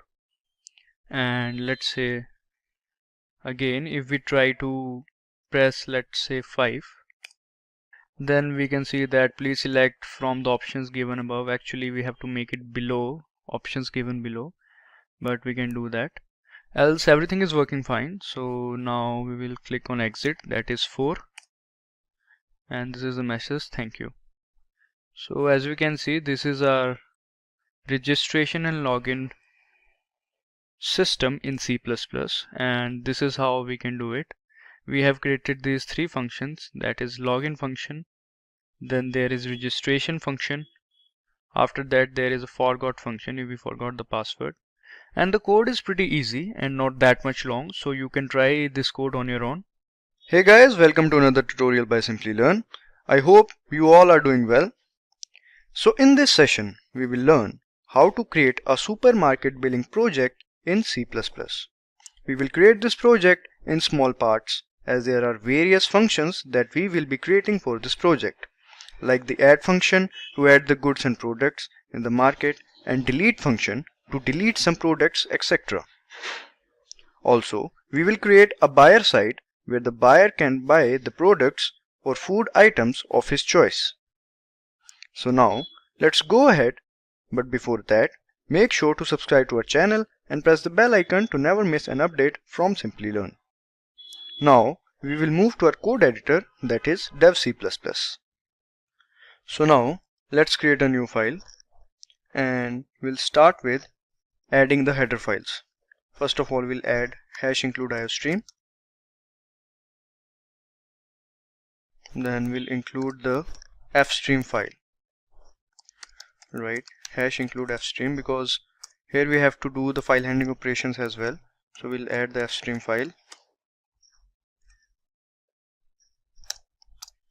Now we'll write the namespace standard. Now let's save this one and name it billing1.cpp. Alright, so we have named this file. Now first of all, we'll create a class and we will declare some variables and functions. So let's create a class and name the class as shopping. Inside the class shopping, first of all, inside the private scope, we will create or declare some variables, pcode, then float type price, then another variable discount of float type, then name, which should be string. Alright, let's name it pname. P stands for product. Alright, now inside the public scope we will declare the functions. So let's name this function as menu, because we have to create the menu. Then administrator function,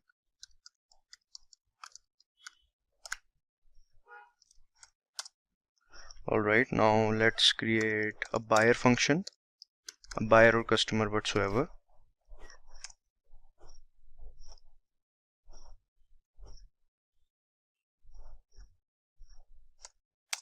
Alright, now let's create add function, then the edit function. These definitions of these functions we will create later. First of all, here we are declaring these functions. After that, we have to remove some products. For that we will create remove function, and then the list function to display the list, and at last receipt function. Alright, so here we have declared the functions and the variables. So now we'll put semicolon in the end of the class and we'll start with the first function, that is the menu function. So we'll write void class name, then the scope resolution operator and menu function. So now inside this function, first of all, we will create a variable, that is choice, and some more variables, like let's say email and password, because here we will need email as well as password for the login purpose. So now we have to create this menu, and for that we have to first of all display supermarket main menu, and after that we will display that administrator, buyer, etc. and all that. So now let's start with that. For that we have to display, and you can display in your own style, like I usually do like this, /t, to add some horizontal space.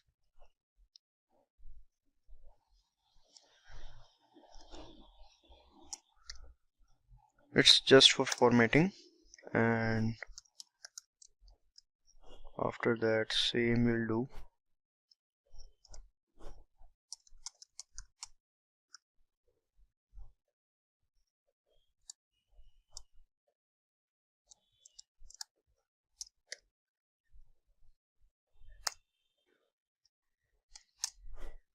To save some time, let's just copy and just paste it.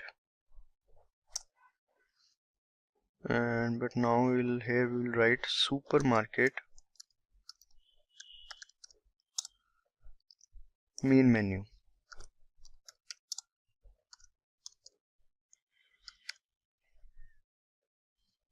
Reduce some space.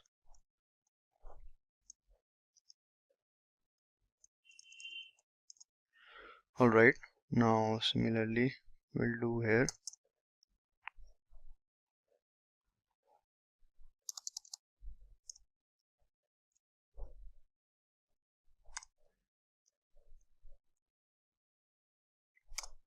Now let's just copy and paste this part.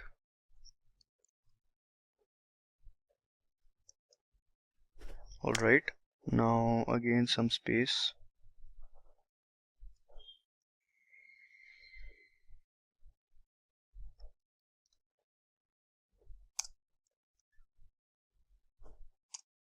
Alright, now we'll create a menu in which the user have to select, the customer have to select whether he is an administrator or a buyer. So let's do that, and for that we'll write cout /t/t/t to add some horizontal space. And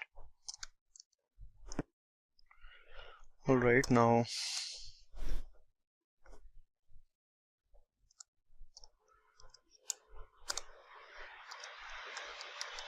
administrator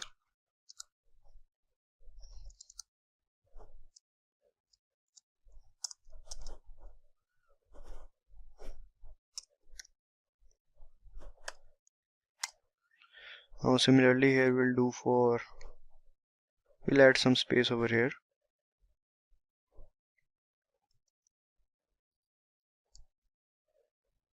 Just remove this one.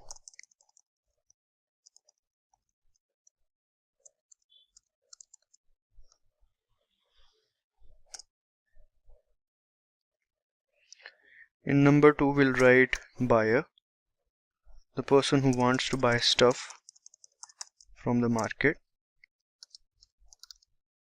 Alright, now let's format it.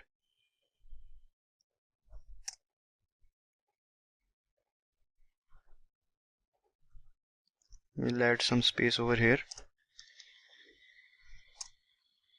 Now in number 3 we'll write exit.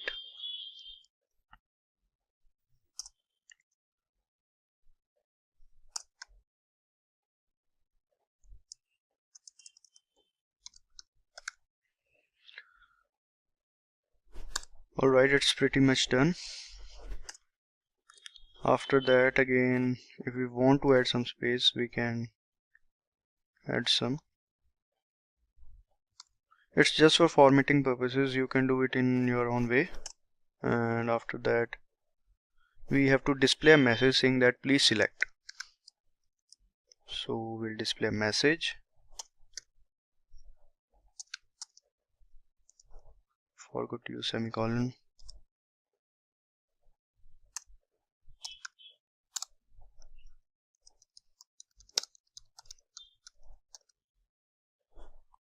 Now we'll take an input from the user that whatsoever he wants to click on, like if he is an administrator he will click on 1, if he is a buyer then he'll click on 2, and if he wants to exit he can click on 3. So we will take an input of choice. Now we have to use switch case, and let's create that switch, and inside this we'll write choice. We all know how switch case works. Alright, now for case 1, that is administrator case, we will ask the user to enter the login credentials if he or she is an administrator. So let's just do that. So first of all, we'll display a message saying that please log in. So /t/t.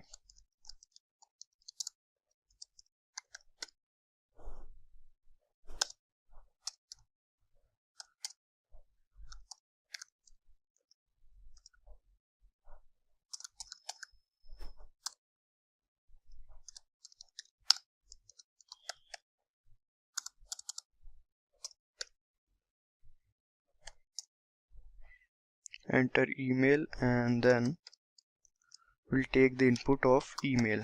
We already declared this variable email, and now we'll take the password from the user.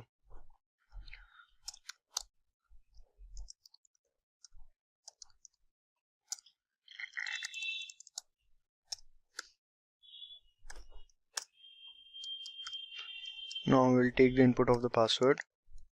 So as we have taken the email and password from the user, now we will set an email and password that only admin knows and no other person can enter that.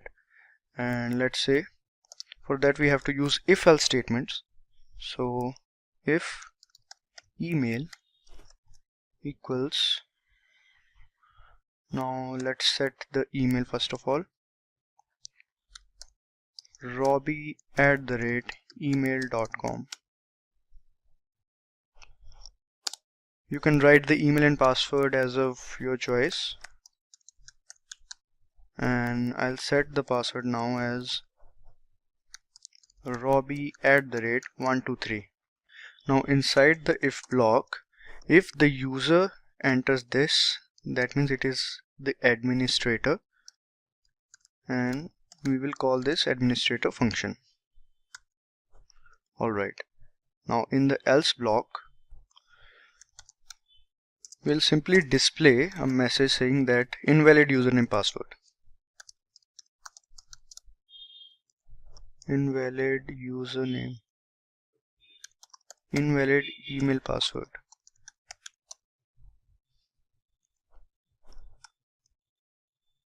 Alright, after that we'll use the break to end the case. Now we will create case 2. Case 2 is for the buyer, so we'll write case 2, and in this case we'll simply call the buyer function.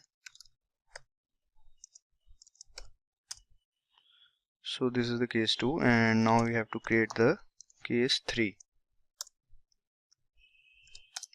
Inside the case 3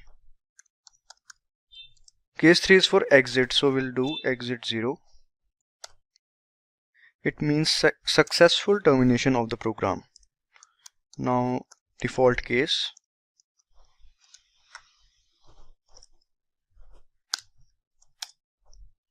So inside the default case, we'll simply display a message saying that please select from the given options. Default case will execute if a person selects any other option rather than 1, 2, 3. So we'll have to instruct him that please select from the given option. Select from the given options.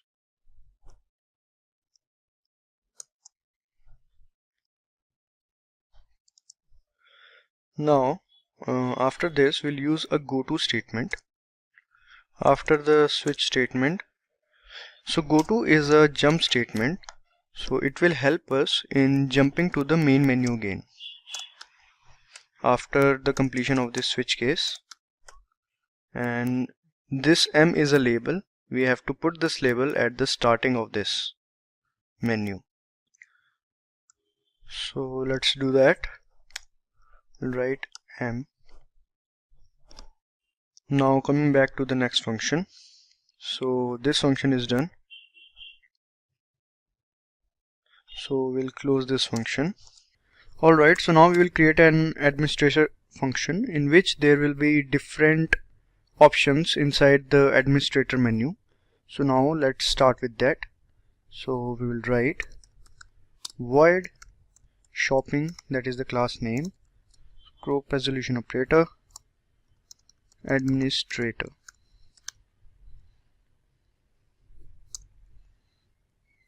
So our function name is administrator. So inside this function, first of all we will declare a variable choice. Now after that we will create a menu in which there will be different options. So let's do that. First of all we'll write /n, then /t, some horizontal spaces. After that administrator menu. Alright, after that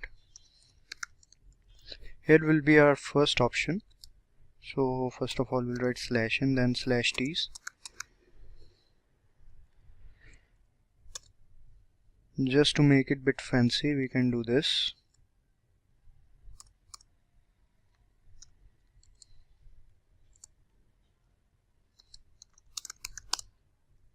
Add the product. So the user can select this option if he wants to add the product, not user, the administrator.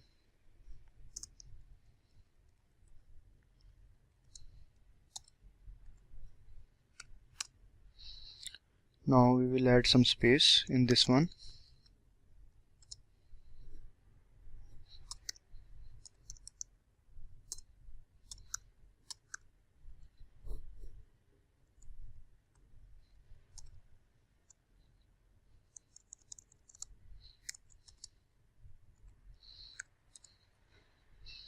Now again same, we'll copy it from here, then paste it. So here we will change it to the modify the product, and we have to adjust it as well. Alright, now again we'll add some space. We can copy this one.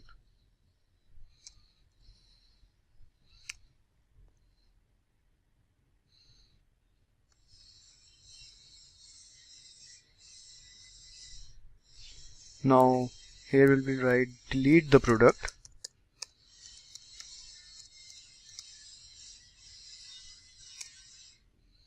Now here again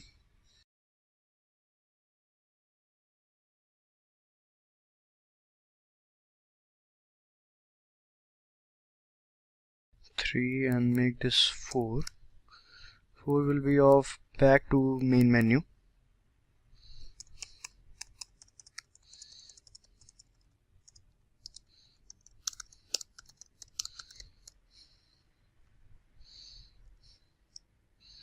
Alright. Now after that we will ask the user to please enter your choice. So we'll display a message saying that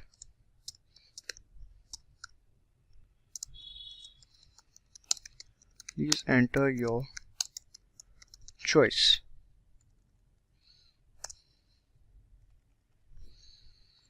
Alright. Now the user will enter the choice. Now again we have to use the switch case statements.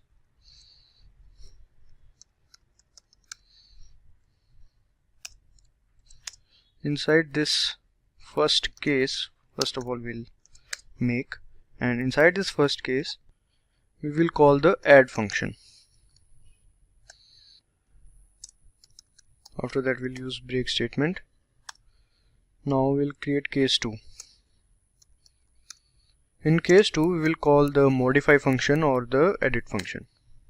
So we'll write edit, then again the break. Now we'll create case 3. In case 3 there will be delete function. So we'll name this function as remove. REM stands for remove. Now case 4 would be back to main menu. So for that we'll simply call the menu function.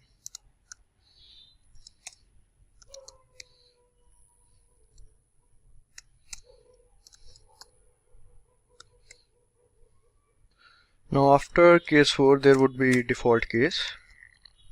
So we'll write default and we'll print a message saying that invalid choice.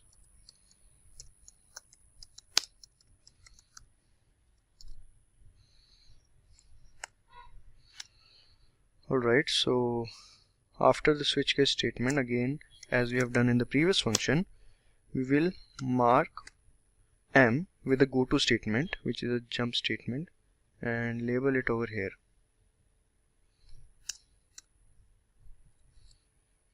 Alright, so administrator function is done.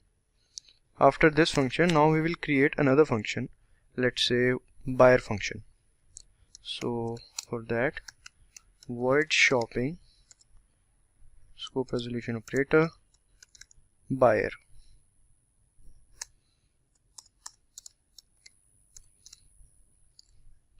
Alright, so inside this buyer function, first of all we'll declare the variables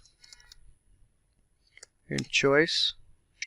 Now inside this function we'll ask the user that he or she wants to buy the product or go back. So let's create that. First of all, here we'll write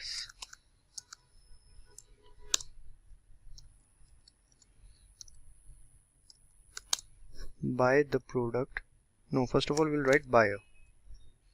Yeah. After that,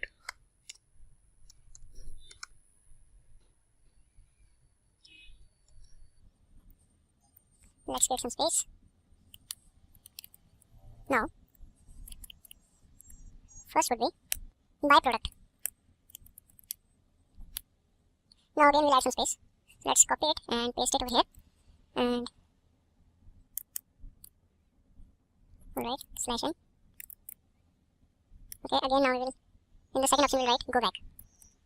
So the second option is go back. And over here we'll add some space or a line.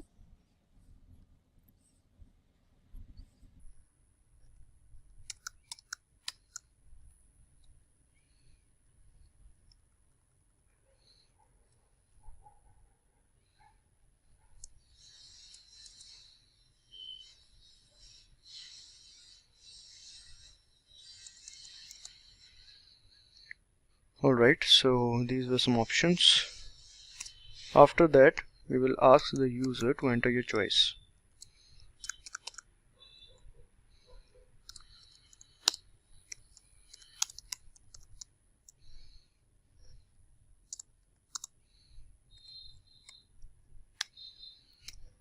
Then the user will enter his choice. So we are taking the input. After that, we'll use the switch statement and choice. So inside the switch statement, first of all, we'll create case 1. Inside this case, we will call the receipt function. Inside the receipt function, all the operations of the buyer will take place. So this is the receipt function, and after that we'll use break. Now we'll create case 2. In case 2 we'll write or call the menu function, as 2 would be go back, as we can see. Now default case.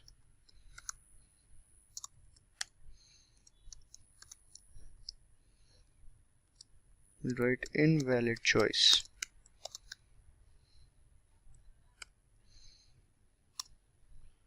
Now after this again we'll use the go to jump statement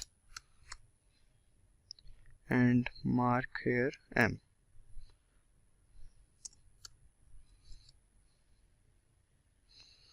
Alright, so after this function, now we will create the add function. So as we know, if the user over here, the administrator over here, will click on this add the product, that is the first case, then this add function will be called. So now we will create this add function. So we'll write void shopping add. So inside this function we will use some file handling operations. So create an object of fstream class. So data is the name of the object. Now we'll create some variables like int c, int token equals 0, and float p, float d, and string n. So these are the variables that we have declared. Now we have to create a menu kind of a structure in which we will ask the user to enter the product code of product, the name of the product, price, discount, etc. So let's do that. So let's write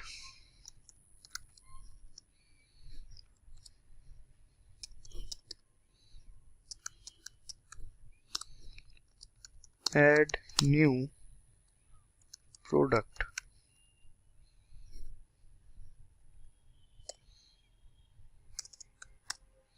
Alright, after that we will write the product code of product. We'll ask the user to enter the product code of the product. So we'll write /n/n and /t.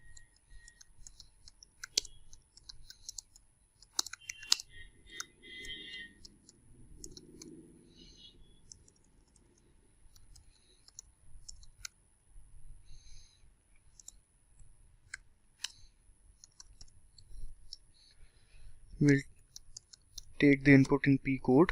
We have already declared these variables at the top of our code. Now we will write another message saying that name of the product. For that we'll write name of the product.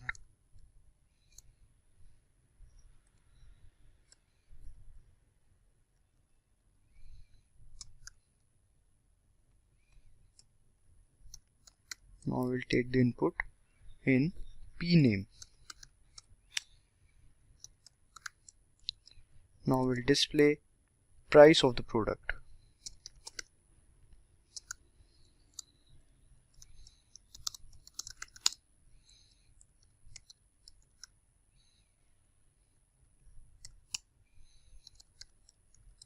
We'll take the input in price. Now we'll ask to enter the discount. So we'll write discount on the product.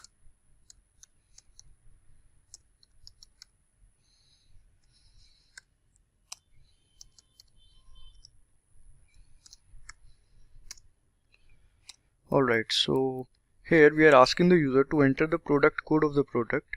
Then the user will enter the product code, then the name of the product, then he will enter the name, then the price, and then the discount. So after that, now we will have to open a file, because as this add option is being used by the administrator, so we have to store these product details inside a particular file so that we can display to the user that we have these products in our supermarket. Alright, so for that we'll have to use the file handling operations. Data is the name of the object, as you can see, and with the help of data.open we can open the file, and the name of the file we can write here database.txt. Alright, after that we want to open this file in reading mode.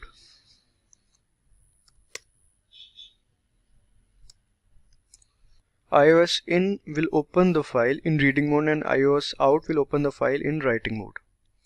So now we will use if statement and we'll write if not data, that is if this file doesn't exist, then inside this function we'll write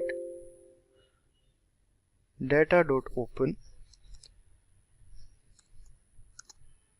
database.txt.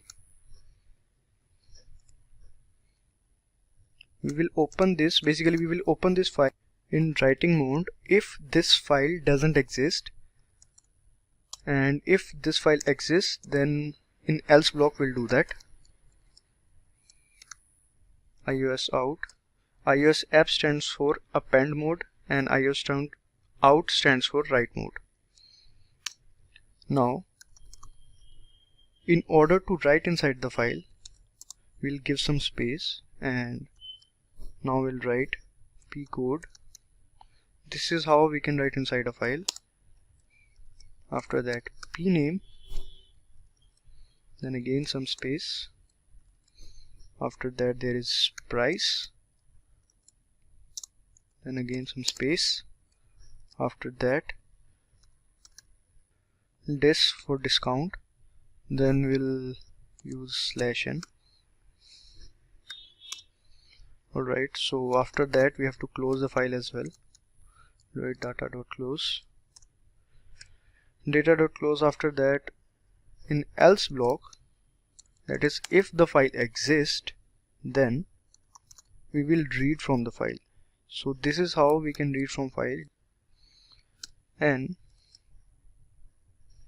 P, D, these are the variables. Here we are initializing the file, because after that we have to use the while loop to iterate through the file.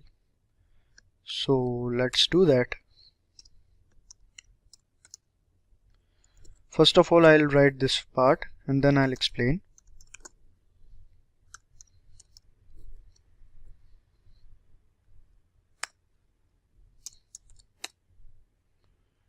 Inside this we'll use if statement, and if c equals to p code, then token will be incremented,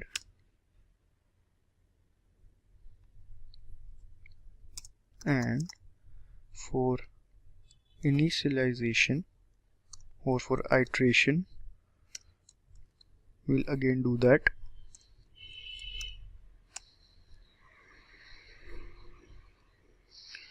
So here what we are doing is, first of all, we are initializing the index of file.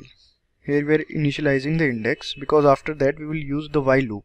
Inside this while loop we have written not data.eof. This eof is the end of file function. This while loop will make sure to check every content of the file by iterating it. So one by one each content of the file is checked. If the code matches with the P code, that is if there is a duplicacy, then the token variable which we can see initialized with 0 will be incremented. It will become 1 basically. After that, for the iteration purpose, we are reading from the file, and after that now we will close the file, data.close.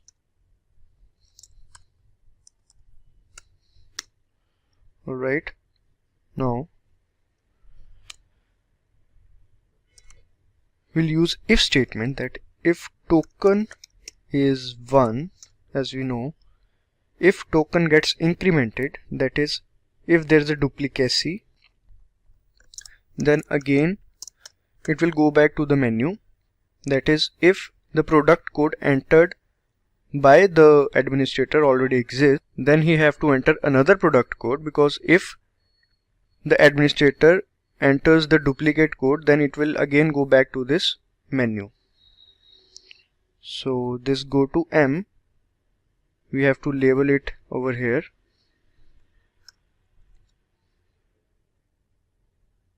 Alright, now in the else block, that is if the token value is not incremented, that is the product code entered by the administrator is unique and not duplicate, then we can enter the product, that is its product code, its product name, its price. So for that we can just copy paste this part, it's the same, and we can paste it over here. So here we are writing inside the file. So this is how we can write inside the file, and here we are opening the file in append and writing mode. To write inside the file we have to open the file in writing mode. So after that we will display a message saying that record inserted.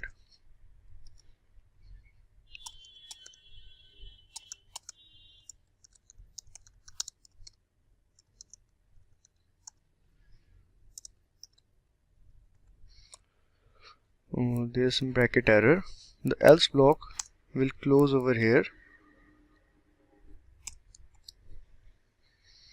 Alright, now this add function is done.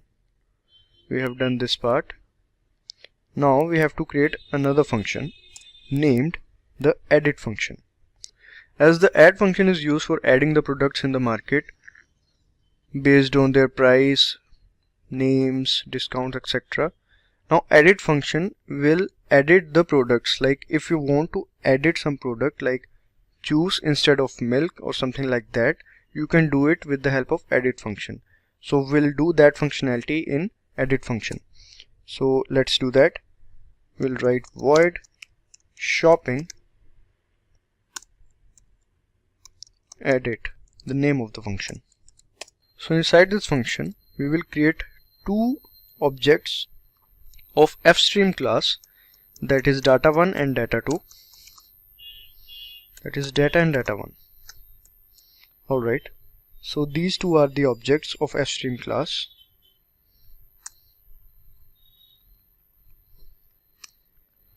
Now we will declare some variables.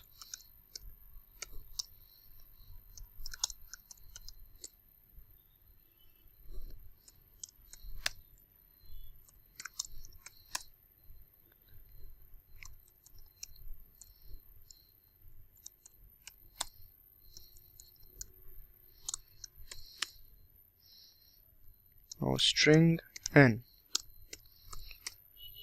Alright, now we'll write a message displaying modify the record. So we'll write /n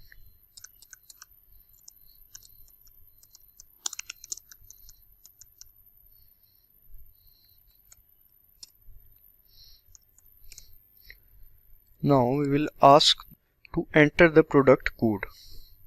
So we'll write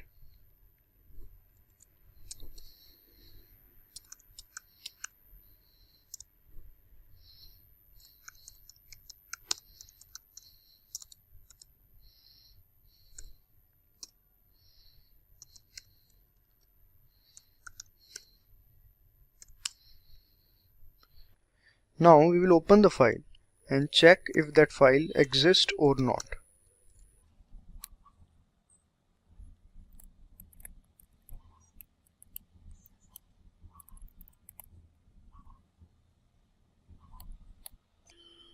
Now if that file doesn't exist, then we'll simply display a message saying that file doesn't exist.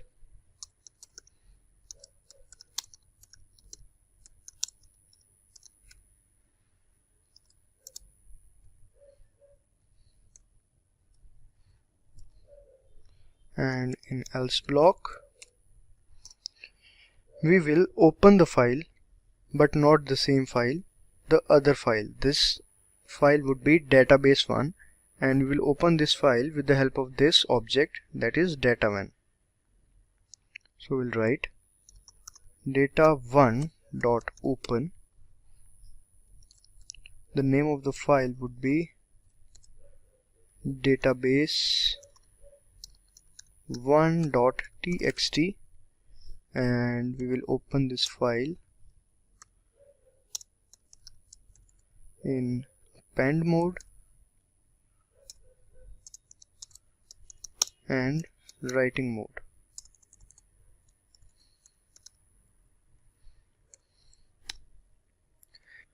So here what we are doing is we will save our edited data in this file and we will rename it to the original name, that is database.txt. The name of this file is database1.txt. We will save the edited data in this file and then we will rename this file as database.txt. That is the original name of the file. So now we will write data p code, then p name, price, and then this. So we are initializing this file. Basically we want to iterate this file, so not data dot end of file. It will check each and every content of the file. Alright, now using if statement, we will check if p key equals to p code. P key is the code that is entered by the administrator which he wants to edit. So if that matches, then inside the file we'll write /n /t/t, then product of new code, product new code. Here we are asking the administrator to enter the new code for the product. So C in C, he or she will enter the code. Then we will ask to enter the name. So write /n name of the product.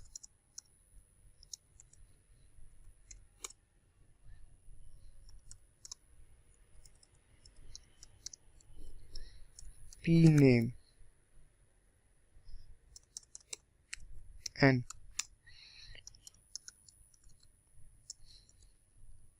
Now the price. So we'll write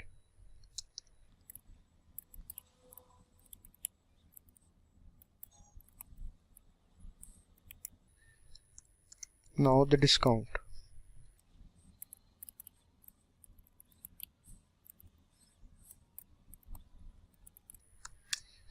Now all the updated details of the product will be entered with the help of data1 object.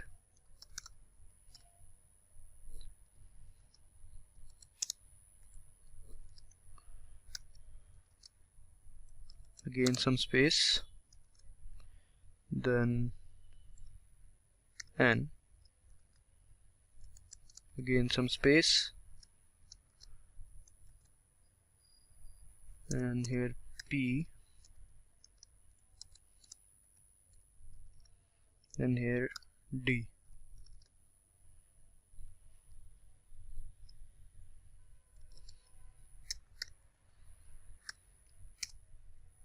Alright, now we'll write a message saying that record edited.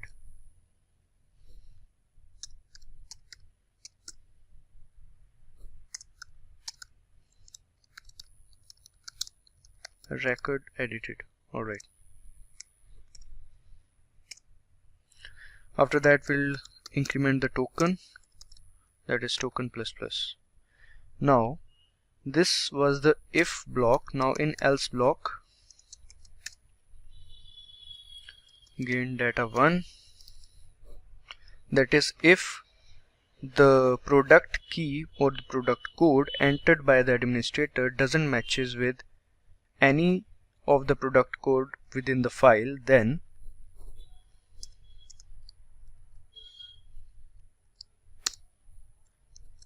the old variables, that is p code, p name,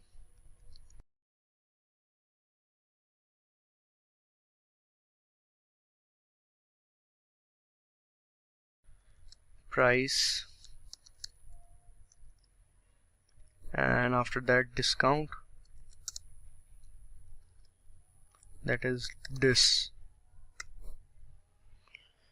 Alright, after that, yeah, we'll do that /n.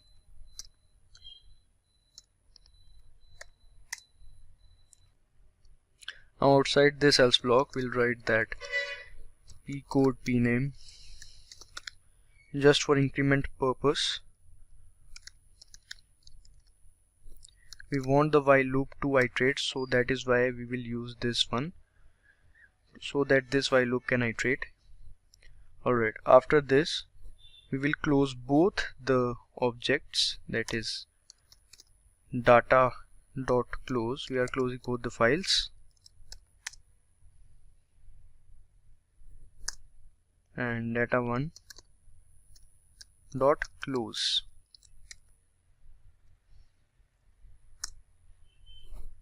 Now, as I already discussed, that we have to rename that database1 back to the original name, that is database. So we will use two functions in C++, that is remove function and rename function. With the help of remove function, we will remove the list, that is the database.txt file. We will remove that database.txt file, and then with the help of rename function, we will rename database1.txt to database.txt. So let's do that. Remove, inside remove we will write the name of the file. It will basically remove all the list inside the file. Alright, now rename function. Inside the rename function, first of all we have to write the old name, that is database1.txt, then the new name, that is database.txt. So now using this function, this name will be changed to database.txt. Alright, now if token value is not incremented, or we can say is 0, then it will display a message saying that record not found, sorry. And with that we are done with the edit function, and now we will create remove function. So we'll write void shopping rem remove.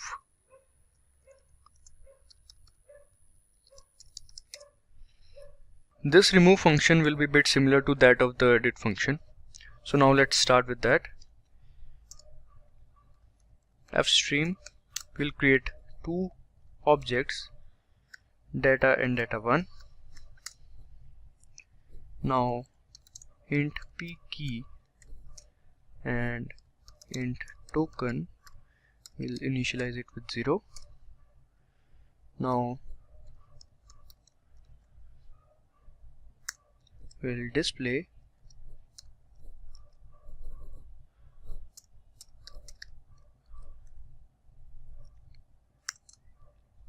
/t delete product.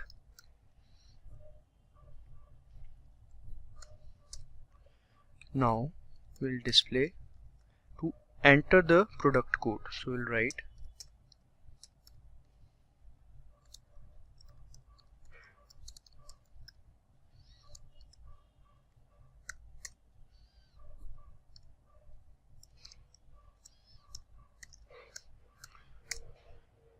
similar to previous function.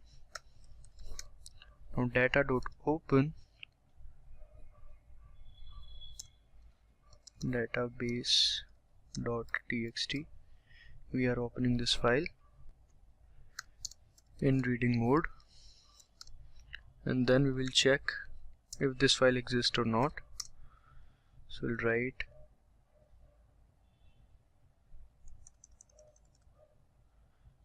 here we will write if not data, then inside we will display file doesn't exist.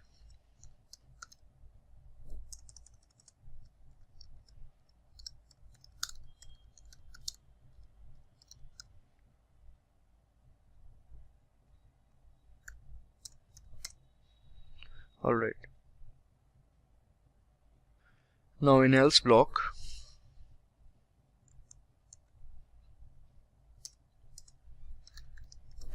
inside the else block we will open the data1 file,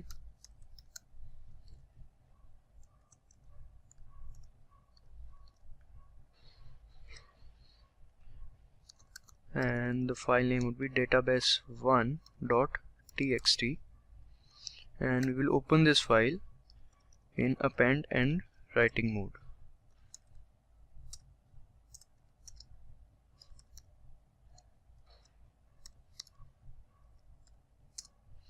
Alright, now after that, with P-code to initialize or iterate the while loop, we will write this.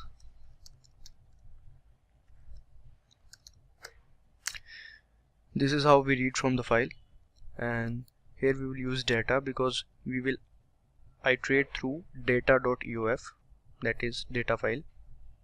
Now inside the while loop, again we'll do the same as that we have previously done. Data.eof end of file.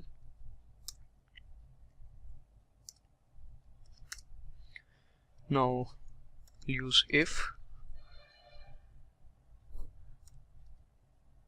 p code equals to p key, then we'll simply display the message saying that product deleted successfully.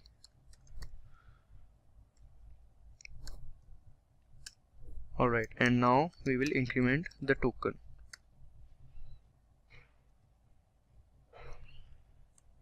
Now in the else block we will write data1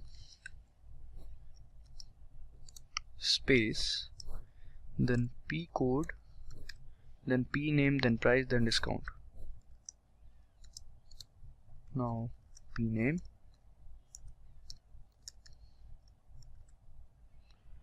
then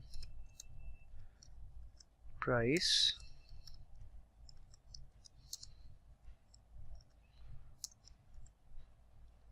then discount.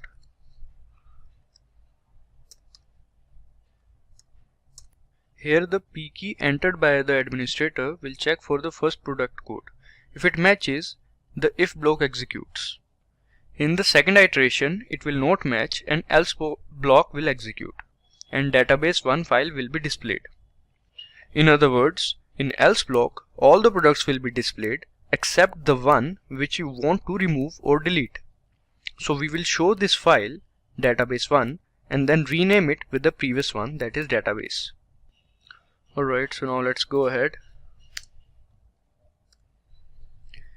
We'll do the same in order to iterate this while loop. Now, as we done previously, data.close, as we have to close the files. Data1.close, and after that again the remove function to remove the database file,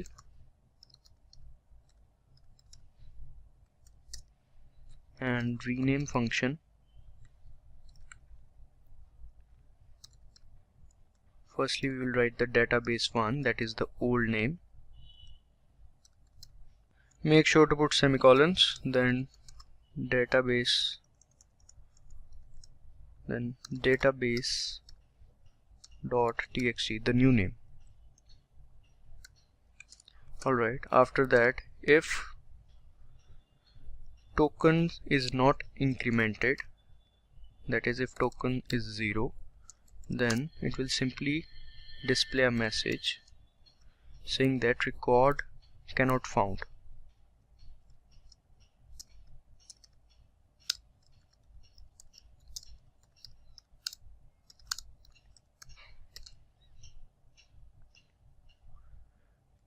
Or record not found.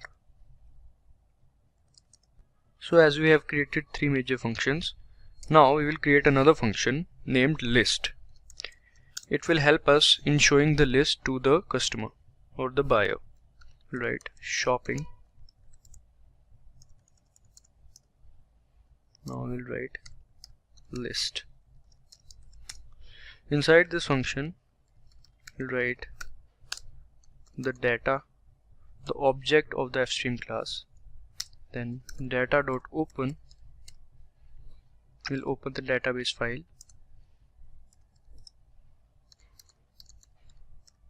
.txt, in the reading mode.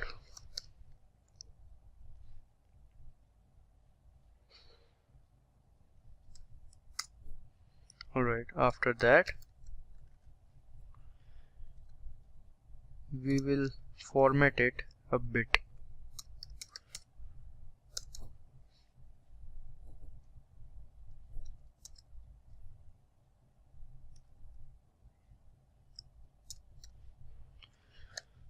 So after that again we have to write the product number, name, price, etc. So we'll write product number,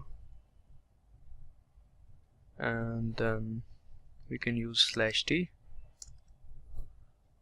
again name, then price, and then we'll use /n. Please put them inside the double quotes. And now again we'll copy this part. You can design it in your own way, and now we can do the reading part, data p code, then p name as we have done previously, price, dis,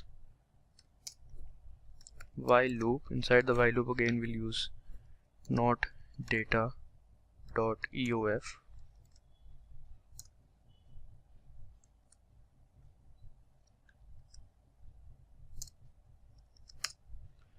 now inside this file we'll write the product code, product name, and the price. We'll start with product code,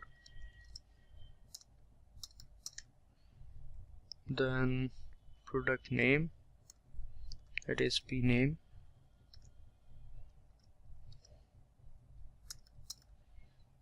after that price,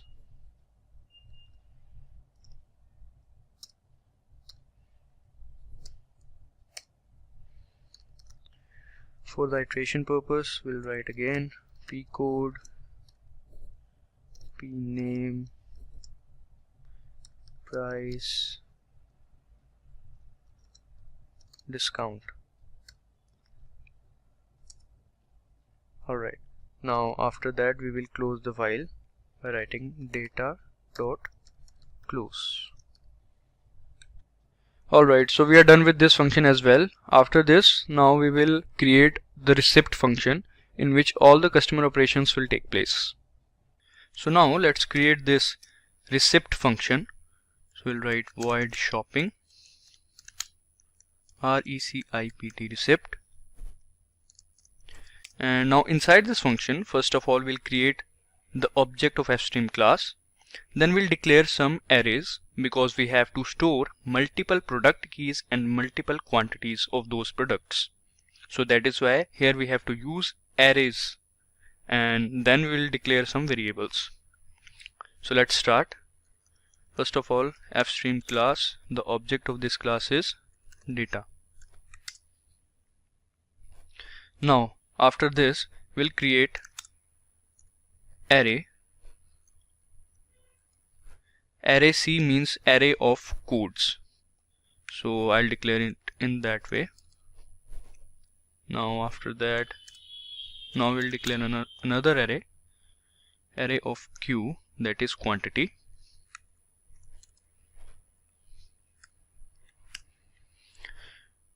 Now choice variable, then there would be a counter variable, let's say.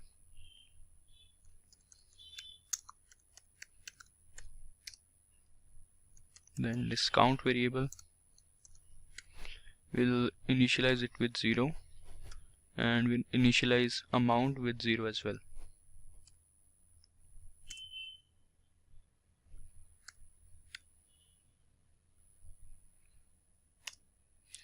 Alright, now total variable,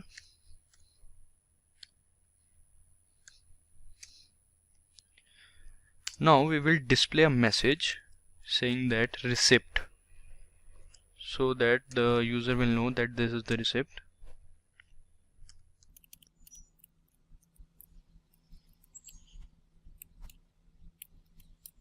Now after that we will open a file, that is data.open. We'll open the database.txt file and then we'll check if that file or database exists or not. So we have done this previously. Data.open database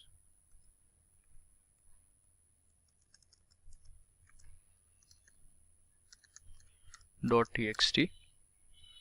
We'll open this file in reading mode.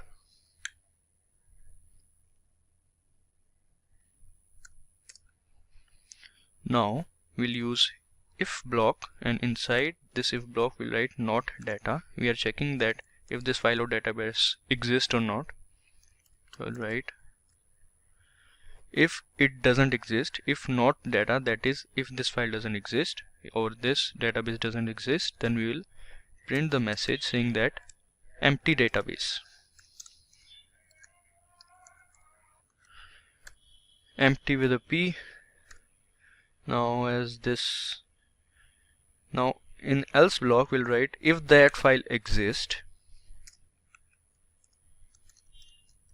Then first of all we'll close the file that we already opened.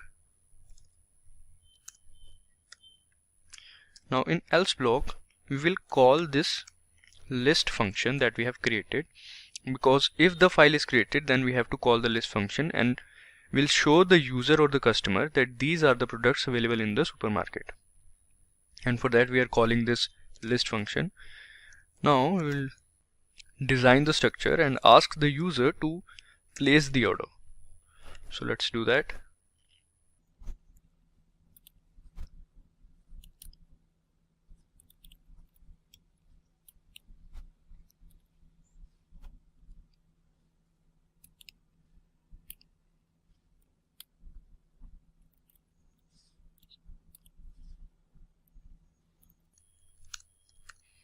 Please place the order.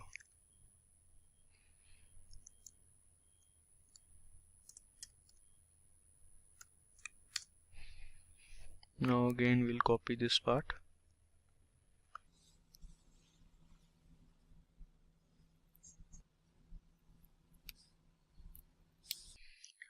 Alright, so now we'll use do while loop. The purpose of using this do while loop is that we have to run a specific part of the code every time, and the other part of the code we have to run based on the choice. So now let's start with that. Inside the do block, first of all we will ask the user to enter the product code and enter the product quantity. So first of all we'll write product code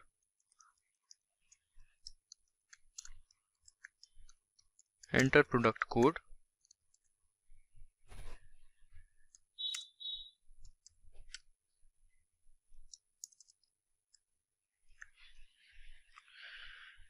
we'll take the input in the array.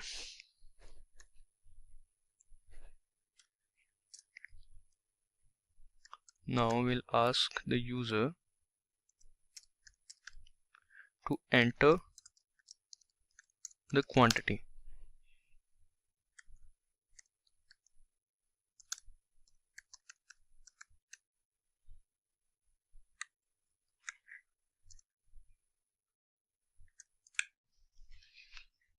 Alright, now we'll take the product quantity, that is C in ARRQ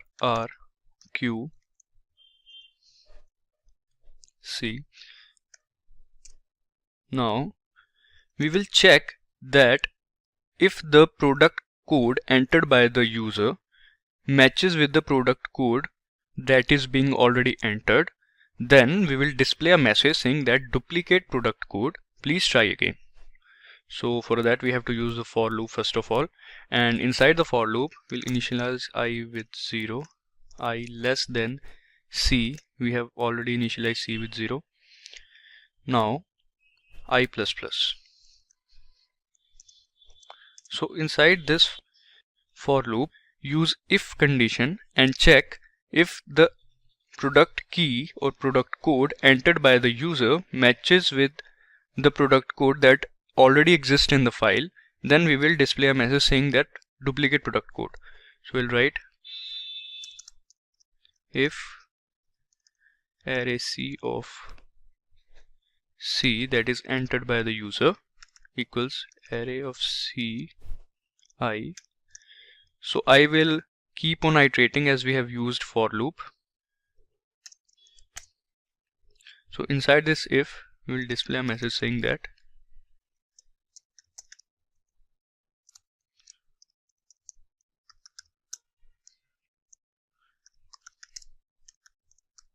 duplicate product code. Please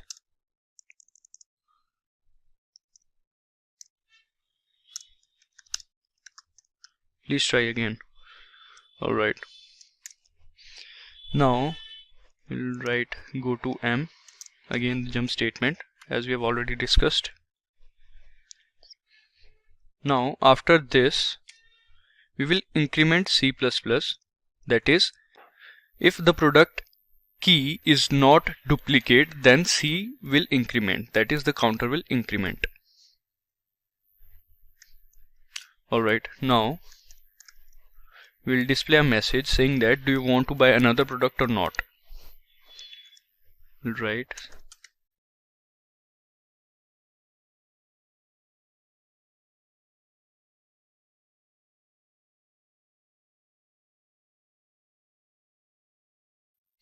alright, so as we have displayed this, now we will take the input of the user C in choice, that whether he wants to buy the product or not. So this is our do loop. Now we'll have to use, after this do block, we'll have to use while loop, as we are using the do while loop. Now here is the condition that if the user will press yes, that is Y, then this loop will execute.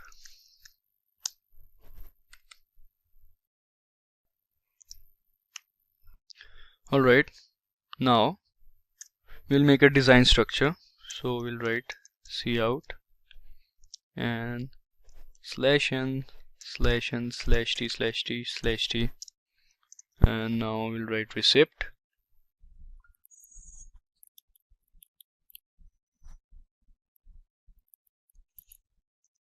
Alright, now after that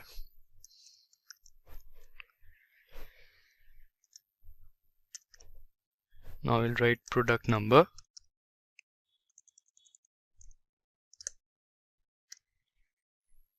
Sorry, by mistake we write capital N. Now we'll write product number.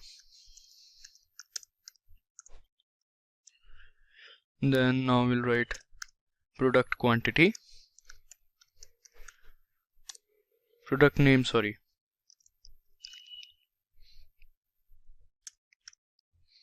Now product quantity.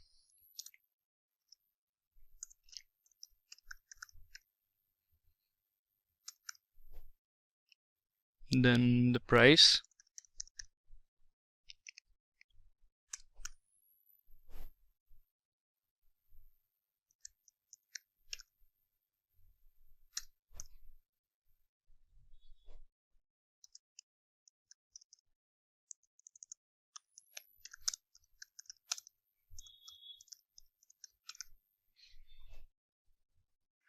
Now we'll use the for loop to iterate through the file.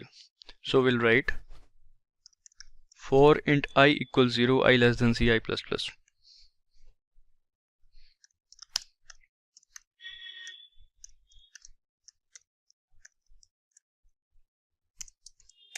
So now inside this for loop, first of all, because we have to do the iteration, we'll open the file data.open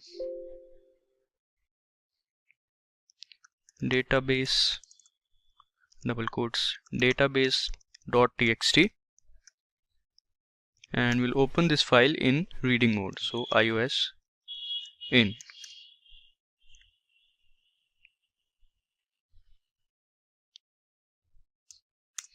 Alright, so after that we will kind of initialize this file. We'll write pcode, pname, then price. After that there was discount. Alright, now as we have done previously, while not data dot eof, that is end of file,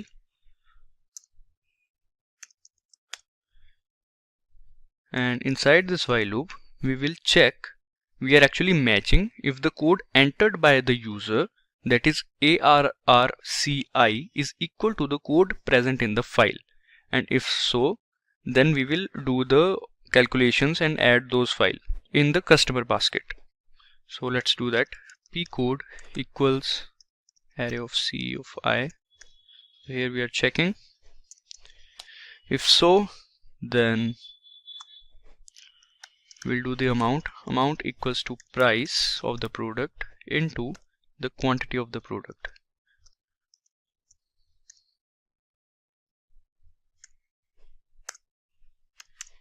Alright, after that we'll have to do the discount part. So in this part we know that the discount is calculated by multiplying amount with discount divided by 100, and then we have to subtract it from the amount. So let's do that. Amount minus amount into discount divided by 100. Alright, now after that, as we are done, now we'll have to add discount to the total variable, because in this part the total amount after getting discount is stored in this dis variable. Now we will add the dis variable to the total variable. Alright, so as this is done, now we will print this part. So in this part we are just printing, so we'll do the /n, and now then pcode, then pname, then array of q of I, array of q I. Alright, now after that price, then amount, and amount after discount, or we'll write discount only because we have to write the variable. Alright, now we'll have to add the /t's in between them, so let's do that part.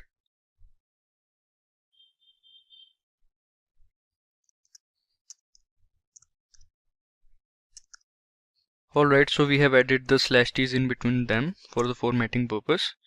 Now to iterate the file, for the iterating purpose we'll do the same, that pcode, pname, price, discount.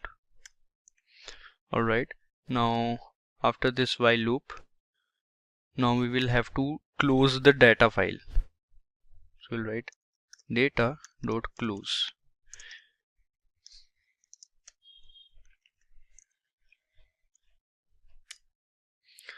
So after this data.close we have to print the total amount, so let's do that. First of all we'll do some designing part, like let's say /n. Now just for design purpose, now we'll simply print the total variable.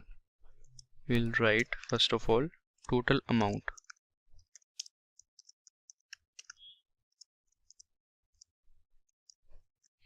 Now the variable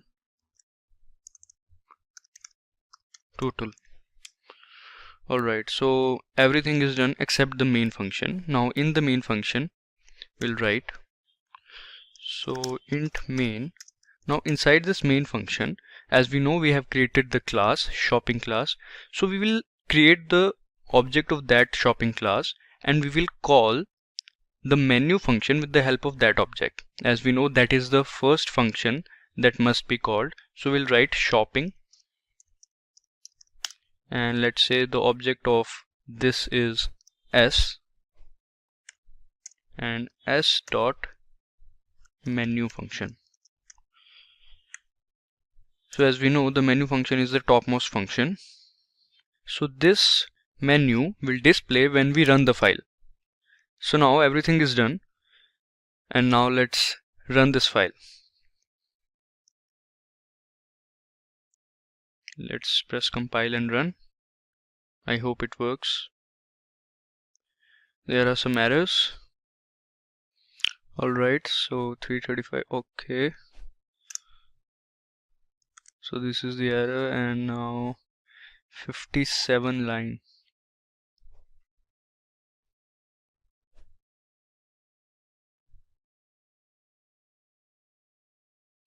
Line number 57. Yeah, we have to use double equal to. And one more error is there, I think.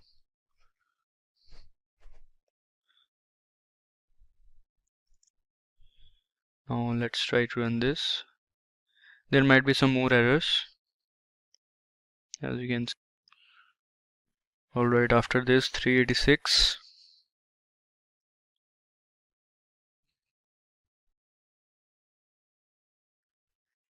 Okay, so we haven't labeled this one.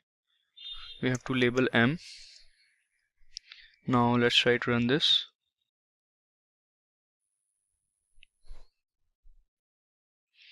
So here we can see supermarket main menu. First is administrator, then second if you are a buyer, 3 to exit. So first we'll log in as an administrator.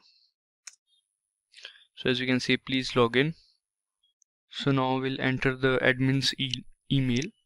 So we'll write robbie@email.com. Now the password robbie@123. Now this is the administrator menu. As you can see, first is the add product if we want to add the product, second to modify the product, 3 to delete the product, and 4 to back to main menu. So now I'll click on, like, I want to add the product, so I'll write 1, I'll press 1 and enter, add new product. So now I have to add product code of the product. Like, let's say the code of product is 1, name of product, let's say juice, and price is 70, and discount on product is 2%, record inserted. Now again I want to add, so I'll click on 1, product code of product would be 2, now name of product would be, let's say, bread, price 30, discount again 2, record inserted. Now again product now would be, let's say, butter, 3, butter, price of product would be 60, discount would be 4. Now fourth product, sorry, add product, now product would be 4th, and this would be, let's say, eggs, price would be 170, discount 3%, record inserted. So now we will check that these records are inserted or not. So we can cross check it by going here and open this database file. So as we can see, 1 juice, product code 1 is juice, price is 70, 2 is the discount, then second is bread, third is butter, 4 is egg. So first this is the product code, this is the price, and this is the discount on that product. Now let's come back and modify the product. Let's say first product was juice and we want to modify that product. So what we'll do is we'll add the product code 1 and the new product code would be 1 only. Let's say we don't want to change that, and name of the product would be chips. We'll replace it with chips. Price would be 20 and discount would be 2%. So record edited, as we can see here, record edited, and now we can check. So now we'll open this database file. So as we can see, As you can see, 1 chips, 2 bread, 3 butter, 4 eggs. So the first product, that was juice, is replaced by chips. So this function is done. Now let's try the delete function. We'll click on 3 for delete, and now we have to enter the product code of the product which we want to delete. So let's say we want to delete the 4th product, and we can see product deleted successfully. We can check that.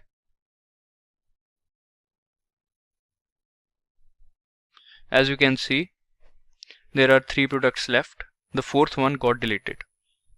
So now let's go back and let's check if the customer wants to buy the product, how can he or she buy. So let's first of all we'll click on 4 to go back to the. So now let's click on 2 as a buyer to buy some products. Now we'll click on 1 to buy the product. So as we can see, our products are chips, bread and butter. So product numbers are 1, 2, 3 and their price are 20, 30, 60 respectively. And now we'll enter the product code of the product which we want to buy. So I'll click on 1 and the quantity I say 2. Want to buy another product or not? They're asking if you want to buy another product. If yes, then press Y, and if no, then press N. So we'll click on Y because we want to buy another product. So now I'll click on 2, that is bread. Product quantity, I'll add product quantity as 4 breads. And now butter. So for that, first of all Y. For butter I will click on 3. Product code of butter is 3. Now quantity would be 2. Now I don't want to buy any other product, so I'll click on N. So as you can see, product numbers, product name, their quantity, price, amount and amount with discount. And the total is there, that is 272. And if we wish to buy another product, so we can click on 1, else we can click on 2 to go back. So this is our receipt, our total amount is there. So this is our complete project on supermarket billing in C++. You can try it, although the code is a bit long, approx 400 to 450 lines of code, but it is worth trying. And that brings us to the end of today's session, guys. I hope you all have understood all the topics and concepts covered in today's session about the GUI tutorial and the projects that we have created using all the C++ concepts. Thank you for watching the video, guys. If you found this tutorial informative and helpful, make sure to leave us a like and share it with your friends and colleagues. And most importantly, don't forget to subscribe to our channel SimpliCode for more such amazing content. If you haven't checked out the previous 2 parts on this C++ training program series, I would highly recommend to check that out in our channel. We will leave the link in the description below. So make sure you guys don't forget to check that out. We'll be coming with more such trainings program series on various other programming languages and technologies. So stay tuned to the channel. Until next time, stay safe and keep coding.